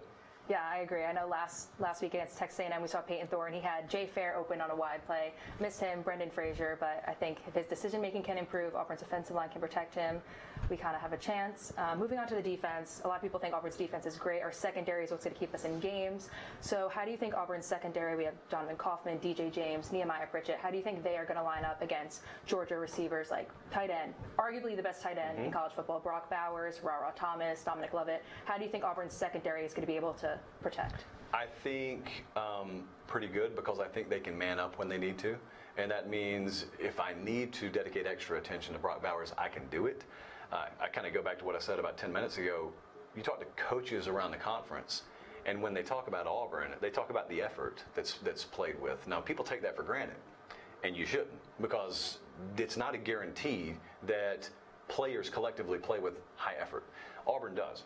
And so your players, I'm not talking about them as if they're a poverty roster, but it doesn't matter if it's a top 5 defensive roster in terms of talent. If you have a top 20 roster, but it plays to a max over-the-cliff kind of effort, especially against Georgia's wide receiver unit, which has not been anything to write home about this year, they match up more than favorably. And then that's when you leverage crowd noise, because that's when your pass rush can start to accumulate coverage sacks even, and you may see Carson Beck under duress when you only bring 4 because of what you're able to do in the secondary. You mentioned Carson Beck. How do you think he is going to fare in his first SEC road matchup at arguably one of the toughest road atmospheres in the country? I have no idea. And I don't know that they do either. I know they're confident in him, but I think there was a fair amount of confidence in this building, in Peyton Thorne, going on the road last week. Not that he was going to light it up for 505 touchdowns, but the ability to play good enough. The road does crazy things to you. The road just like grabs your program by the shoulders and it shakes it. And if everything's not really tied up tight and put together, all of a sudden change starts to fall out of your pockets and your belt comes undone and you're like, wow, we really weren't quite as ready as we thought we were. Now, Georgia historically has been a very good program under Kirby Smart, but not immune to this sort of thing. And it all starts and ends at the quarterback position. And so what do? You know, ask yourself this. You're not one game into the season. It's your 4th game or 5th game if you're Georgia. What do you do if you all of a sudden go on the road and your quarterback is total deer in headlights and it's 3-3 at halftime? They trailed South Carolina 14-3 at home a couple of weeks ago.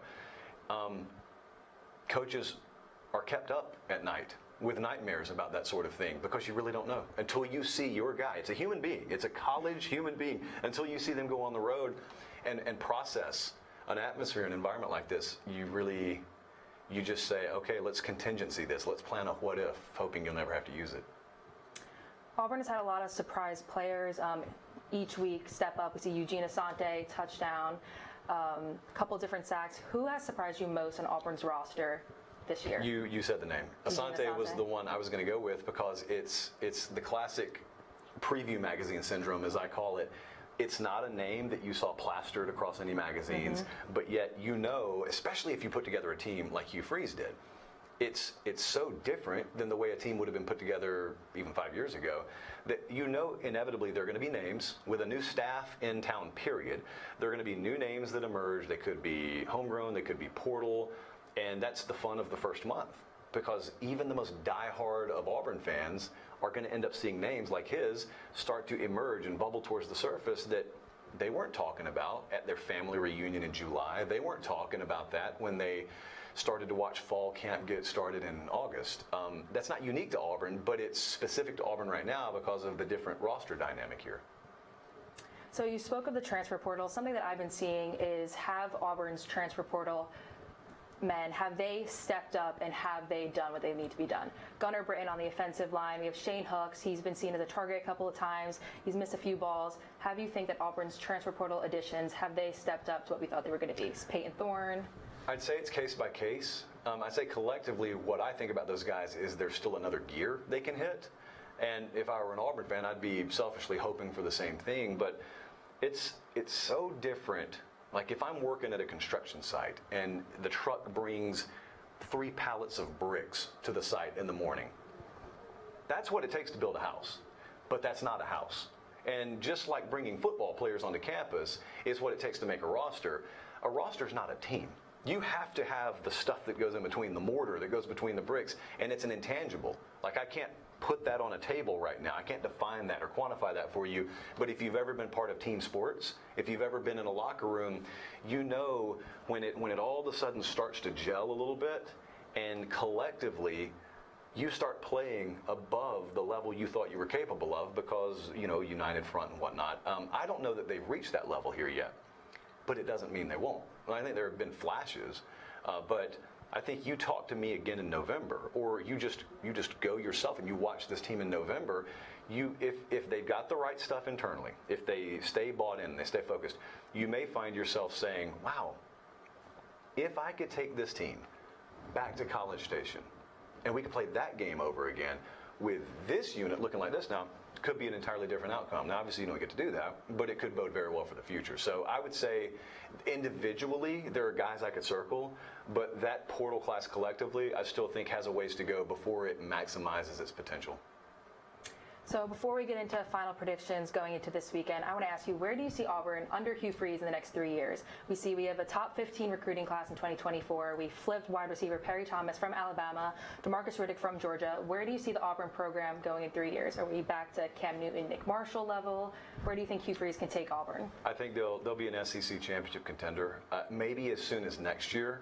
And it's gonna raise a lot of eyebrows if you say that, because I think a lot of folks are still married to the old idea that if you start from scratch, it takes 3 years minimum, because that used to be true. And that is just not true anymore. It is absolutely not true. If anything, I think Hugh Freeze being here kind of was a wake-up call for the rest of the conference. Like I was talking to someone earlier. Some people took shots at Auburn when they hired Hugh Freeze. What you'll notice is no coaches around the SEC chimed in, because they've played against him before. Like, they know what he's about. They weren't happy when Auburn hired Hugh Freeze, just for much different reasons than the general public. When he gets his guys in here, and using the portal will make that happen a lot faster. When he gets his kind of guy in here, you don't have to go man for man with Alabama on a piece of paper. You don't have to go man for man with Georgia, because he understands the way to take that sponge and squeeze every last drop of offensive potential out of it, especially. But the thing about Freeze's teams is when he's won, it hasn't been 56-49. He's had good defenses as well, and they've already got that in place here. I don't think that identity is going anywhere. I just think starting next year, and especially the year after, when you talk about SEC championship picture, Auburn will either be involved or you'll have to go through Auburn to get there. All right, so tomorrow, Deep South's oldest rivalry. Kind of want you to maybe look into the camera, tell the fans, what do you think is going to happen? Predictions, Auburn versus Georgia. Okay, so this is my key shot right here? Yep. Okay. I would not be here. Excuse me. I would not be here if I didn't think this was going to be a close game.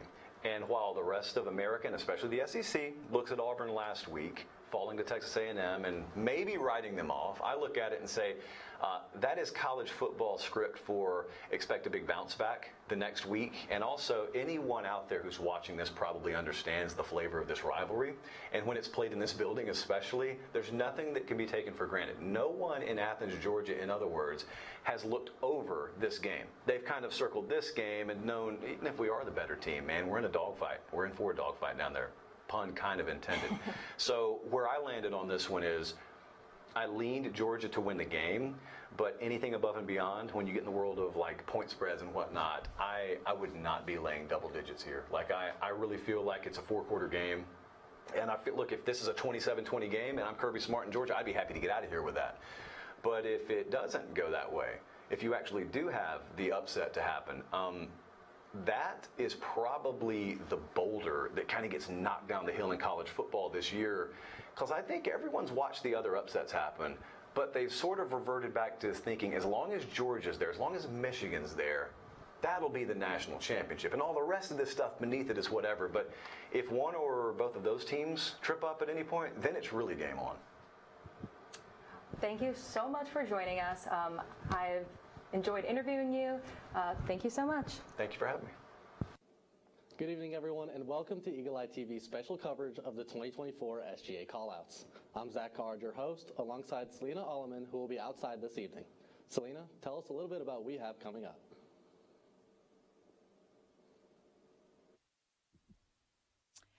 Thank you, Zach. Eagle Eye is here outside of Cater Hall covering the 2024 SGA election callouts. Later on in the show, we will be speaking to the 4 major winners, President, Vice President, Treasurer, and Miss Auburn, along with 2 members of the SGA election board, Liz Mitchum and Kathleen Wilson. Stay tuned for the live callouts coming very soon. Back to Zach at the desk. Thanks, Lena. We look forward to introducing you to the 4 major positions coming up for election tonight, including Miss Auburn, SGA President, Vice President, and Treasurer. We'll take a look at interviews with the Auburn students currently holding each position and look at each candidate's platforms. We'll be right back after this.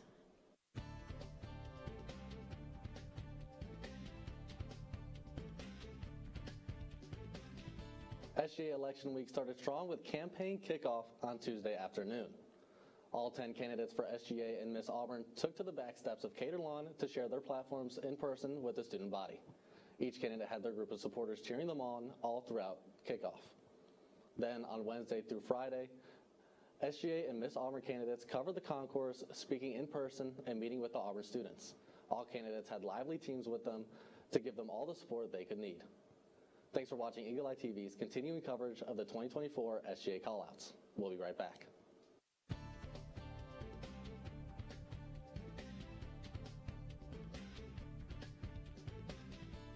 This year we have 5 candidates running for Miss Auburn, but before we discuss the top 5, let's take a look at an interview with our outgoing Miss Auburn, Kate Preston, conducted by Eagle Eye reporter Sydney Babb earlier this week. Today I'm here with Kate Preston, our outgoing Miss Auburn. Today we're going to talk a little bit about her time in this position for the last year and some of the things that she's done. Are you excited? Yeah, I'm so excited to be here. Yeah, how are you feeling about kind of coming to an end this year? It's such a cliche, but it really is bittersweet. I'm like, it's crazy. I feel like time goes so fast, and it's crazy for me to look back and be like, whoa, all the 5 girls that are running this year, that was myself. Last year I was with my campaign manager. This year we're best friends, and so I was getting to hang out with her some, and we were like going through old pictures and memories, and it's just special to be able to look back on. But all the girls that are running are rock stars, and so I'm like so excited and expecting to see what they do. So last year in your platform, you kind of talked about mainly why you wanted to do it was like your love for Auburn, and you talked about the line of the creed, the I believe in the human touch, which cultivates sympathy. So I kind of wanted to know, like, throughout this role, how your love for Auburn has changed, or how you felt like you've been able to deepen that throughout this year. Yeah. One thing, that is so true. I feel like I love Auburn so much, and this year it's been something where I didn't think I could love Auburn anymore, and then this year has shown me, like, wait, there was so much more to love, which is like so special and so exciting. I feel like I don't remember, we were talking before about quotes, and I love a few good quotes. one that I've heard is like you can't fully love something if you don't fully know something, and so, or somebody for that matter. And so I feel like this year I've grown to know Auburn more and to know all the different branches of that, not even, which probably only like scratches the surface, whether that be through alumni or through athletics or through different events or through different student organizations that I wasn't as familiar with before this past year. And the more I've grown to know it, the more I've grown to love it, and everything that it stands for is it's just really special. Yeah, so I think there's a lot of people who know who Miss Auburn is and know a lot about the campaign part of it, but they don't necessarily know what goes into the job after you get elected. So can you kind of briefly explain like what your role looked Definitely, yeah, for sure. I feel like I was almost the flip side of it. I like knew more of what the role of Miss Auburn was, but the campaign stuff, I was like, whoa, this is so new for me. But the role, so Miss Auburn originally started back when Auburn began, or was founded in 1960, and then she was kind of put in place as the official hostess of Auburn University that works in conjunction with the Office of the President, that works with the Office of Athletics, that works with special events, that works things like that to host different people that might come to Auburn. And then she chartered the War Eagle Girls a little bit later to kind of like help her in that role. And then what we know today is the War Eagle Girls in Plainsman. And so that's kind of where her home base is on campus and like where the tradition of Auburn is. But then kind of more day-to-day roles, she kind of has a little bit of a home in a lot of different places. I'd say my role was some in War Eagle Girls in Plainsman, working things with athletics or giving tours to different donors or new staff or certain students that might come to Auburn, but then also just being a presence on campus and helping to encourage other people in their roles, whether that be being in a dunk tank or passing out chicken biscuits finals week to try to encourage students, or whether that be trying to pass a bill to host an event through in the SGA Senate or something like that. And so I think in a lot of different leadership roles, I think one of my favorite definitions of a leader is somebody that, it was at Dr. Roberts' installation, which I got to go to this past year, is a leader is somebody that inspires others and eases confusion. And so I feel like that is something that I kind of took to heart this year as wanting to like inspire others to be able to love Auburn more and to feel that sense of belonging. And I don't know, so those are a few examples, but then you also, I could talk about it forever. You run on a platform, so you like work for your platform as well throughout the year and like about unifying different parts of Auburn. Well, and it sounds like a lot of your role kind of really correlates with what your platform was, with like you care about the human touch, and most of your job came with like really connecting with students like in person. Definitely so. So can you tell me what you think your favorite experience or maybe your biggest achievement of the year has been? Yeah, definitely so. Whoa. Okay, let me think of, I'll do an achievement and then I'll do a favorite, or an achievement of sorts, and then a favorite memory. So one of my favorite, I guess, initiatives you could kind of say, or achievements, was I ran off of a platform of wanting to unify not only different organizations on Auburn's campus, but also unifying different generations that are in the Auburn family. And so this year, kind of going from as young as you can go to as old as you can go, I got to visit with an elementary school, and the book that I got to read them was called The Book with No Pictures. I don't know if anybody knows. Actually, I have heard it's the goofiest kids book ever, but it was so fun, and getting to hear them and their love for Auburn, even though they're like first graders and already love Auburn and like want to hear the War Eagle story and like what makes Auburn Auburn.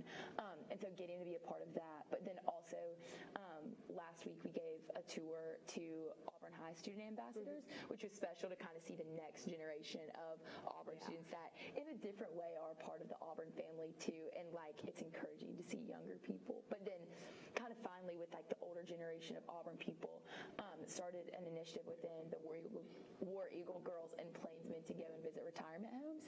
And so we went to Monarch Home Estates and got to visit with them and kind of hear about their experience and to kind of be an outreach to them from the university. But one of my favorite memories for sure was this year at Convocation. I got to help MC it, and it was such a special thing to welcome like over 6,000 students to Auburn, and like there were fireworks, and Dr. Roberts came, and Dr. Woodard came, and different coaches came, and all these people that came that didn't have to, but they like wanted to be there to make sure that all these students like was special to get to be a part of, for sure. Yeah, that is a really special event. Plus the fireworks show was it was awesome. It was so cool. So do you have any advice for the next upcoming Miss Auburn? Yeah, I made starting in starting around, what is it right now? It's January, almost the end of January. Starting at the beginning of last fall, I started a notes page in my phone of things that I would do differently. Not in a sense where I'm like, oh my word, I did this so wrong, but just kind of in a sense of like, I feel like there's always room for improvement, and there's like challenges and opportunities with everything, and wanting to like pass that along to somebody else of like, you're gonna do awesome, and honestly, like, I don't know, she's just gonna do awesome, whoever does it next will. But a piece of advice, I'm trying to, sometimes picking one thing, I'm like, I don't know. I think one thing that I really tried to remember this year is I want to do things from a place of love and not of lacking, and like, I want to encourage the next girl to do that too, of like, go to all these events and try to show love to all these people, not because you're lacking something and not because you like have to, but because you get to, and to try to like keep that mentality when you're really tired or when it's been a long week and all of those kind of things. And so kind of trying to keep that mentality and to just enjoy it. It's a fun year and it's like a special year, and so absolutely. One last thing, do you have a message to all the students as you leave this role? Yeah, for sure. I think one thing that at the end of February, SGA has an installation banquet, and one thing that I thought about a ton there and have thought about a ton this year is how I'm just so thankful for this opportunity, and I'm thankful to Auburn students, I'm thankful to Auburn, I'm thankful to friends and family who have been encouragers, but especially to Auburn and Auburn as a whole. I think my overwhelming message is just like one of gratitude and thankfulness for the year, and I don't know, I hope that carries over. I feel like gratitude's such a choice you have to make, to like choose to be grateful and choose to be thankful, and it's easy to choose to be grateful when you go to Auburn and go have the best school ever. But yeah, absolutely. Thank you so much. This has been Kate Preston, your outgoing Miss Auburn. Thank you for watching the Eagle Eye SGA election show, and we are going back to the desk. This week, Miss Auburn candidates Abby Starr, Alexia Carter, Claire Congo, Grace Krim, and Lily Pounders took to the concourse to campaign your votes. They campaigned through the use of various platforms that would benefit Auburn students across campus. Let's take a look at those platforms now. War Eagle, my name is Abby Starr, and I have the immense honor of running to be your Miss Auburn. My campaign, Shine with Starr, is about equipping students to find their role at Auburn where they can shine the brightest. This is based on the 6th line of the Creed, where George Petrie discussed the human touch and how it works to bring mutual helpfulness and happiness for all. The goal of my platform is to connect each student at Auburn with the community available to them. Community is everywhere we look, but the challenge is finding the community unique to your interests and goals. My platform aims to solve this problem through 3 points: community, connect, and collaborate. Community is about giving students the opportunity to surround themselves with the people of similar interests. Connect is about connecting the city of Auburn to the campus in a way that benefits students, and collaborate works to foster intentional relationships between students and professors, as well as students and alumni. I've witnessed firsthand how powerful the community at Auburn can be. It is incredibly tangible and something that proves if you love Auburn, it will love you back. I hope on voting day you decide to shine with Starr. Hello, Auburn family. My name is Alexia Carter, and I'm thrilled to be one of the top 5 candidates for Miss Auburn. Today, I want to share with you my platform and vision for the betterment of our Auburn experience. My campaign is based on stanza 6 of the Auburn Creed. I believe in the human touch, which cultivates sympathy with my fellow men and mutual helpfulness and brings happiness for all. Through my platform, Advocate with Alexia, I invite you to join me in advocating for yourself through the following 5 points. Better mental health services by allowing students who can't afford external mental health care to receive more sessions through their tuition. Student worker class accommodations, and as a student worker myself, I want to ensure we can balance our academic and work commitments effectively. Building accessibility by beginning construction to update buildings lacking ramps for those with mobility issues. The recruitment of minority communities in Alabama and more merit-based scholarships for a more inclusive Auburn experience. And lastly, a Swipe Out Hunger program in which we donate unused swipes and dining dollars to a ticket pool for those who need them. Through these initiatives, we can create an even more compassionate and well-rounded Auburn community. Thank you, and I hope you choose to advocate with Alexia. War Eagle. War Eagle. My name is Claire Congo, and I'm so honored to have the opportunity opportunity of running for Miss Auburn and to share more about my platform that I'm so passionate about and my love for Auburn. My platform centers around the line of the creed because Auburn men and women believe in these things, I believe in Auburn and love it. The ultimate goal of my platform is just that. It's the people, specifically focusing on international students.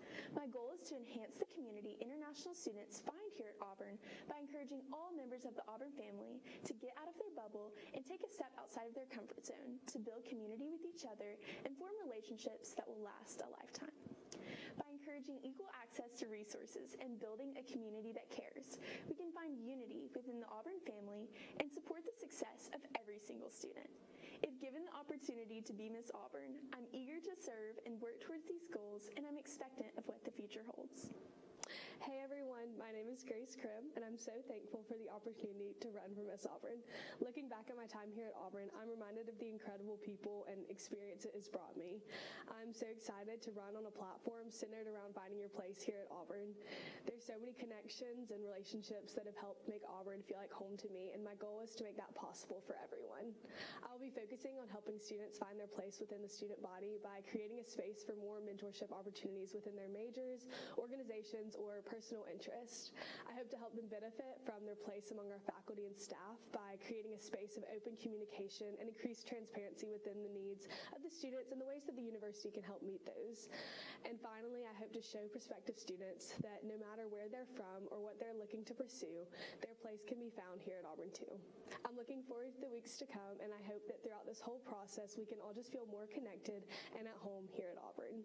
War Eagle, and thank you. War Eagle, my name is Lily Pounders, and I hope to share a little of my dream for Auburn with you today. Students move to Auburn each year desiring at least one person to tell them they are not alone, to tell them they are more than capable, simply to tell them what organizations to join.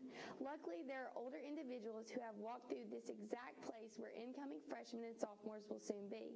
If provided mentorship from these older students, faculty, and alumni, Auburn students will be further equipped to excel in education and service in their careers and in their lives. I'm centering my platform around the Creed's famous line, I believe in honesty and truthfulness, without which I cannot win the respect and confidence of my fellow men. If we are boldly honest with others, it creates confidence in the person sharing and the person receiving. The Auburn family will be stronger. Honesty and truthfulness will foster deep relationships, and the Auburn Creed will be fulfilled. This is my goal if elected to serve as Miss Auburn, and I'm confident that we are more than capable of achieving it. Thank you for watching the continuing coverage of the 2024 SGA callouts. You're watching Eagle Eye TV, Auburn's news leader.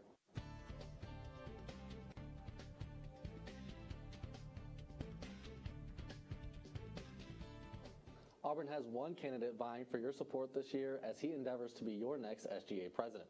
While Jack Hilton campaigned on the concourse, Eagle Eye's Sydney Babb interviewed John David Jones on his tenure this past year as the outgoing SGA president. Let's take a look. Welcome back to Eagle Eye's SGA election show. Today I'm here with JD Jones, your outgoing SGA president. We're going to talk a little bit about what this last year has looked like for you, some of the things that you've accomplished, things like that. First off, I kind of wanted to talk about what your role looked like. I think a lot of people know who the SGA president is, but not necessarily what they do on a day-to-day basis. Yeah. So a little bit about yourself, what your roles look like this last year. That's really good. I got that question last night at dinner, and so it's always fun to explain. I like to tell people that my role is two-part. You have the SGA president that is a president of an organization that you see with a lot of our SAOs and leading meetings, leading an exec team, establishing a culture, that type of thing. But then on the other side, you have a student body president side, which is all the administrative tasks, all the administrative committees. This year we're doing a strategic plan, so there's a lot of meetings that go along with that. Working alongside the board of trustees. We have our last board meeting tomorrow. That's what really takes up a lot of your time, and that's where you really get to expend a lot of your energy, is forming those relationships, achieving your goals. You're speaking on behalf of the student body. And then outside of that, the only other thing that I really like to think of is your speaking engagements. So anytime somebody wants a student to speak on behalf of either what they feel or just an invitation on behalf of the student body to an event or something like that is kind of what what I would encapsulate my year as. Yeah, yeah, makes sense. So in your platform last year, you kind of talked about how you wanted to your biggest thing was that you wanted to make a difference on campus and make a difference for students. I'm just curious how you feel like you've done that this year. That's a really good question. So a cool thing that I think that sets Auburn SGA apart from other SGAs is you come in with a platform and then you come together with an exec team who also all have platforms, whether they interviewed or whether they ran. And so they all come together and we spent 3 or 4 hours in multiple meetings trying to figure out what our goals were going to be for the year. And you realize that those goals really make a large impact. But what we've continued to preach this year is it's the personal relationships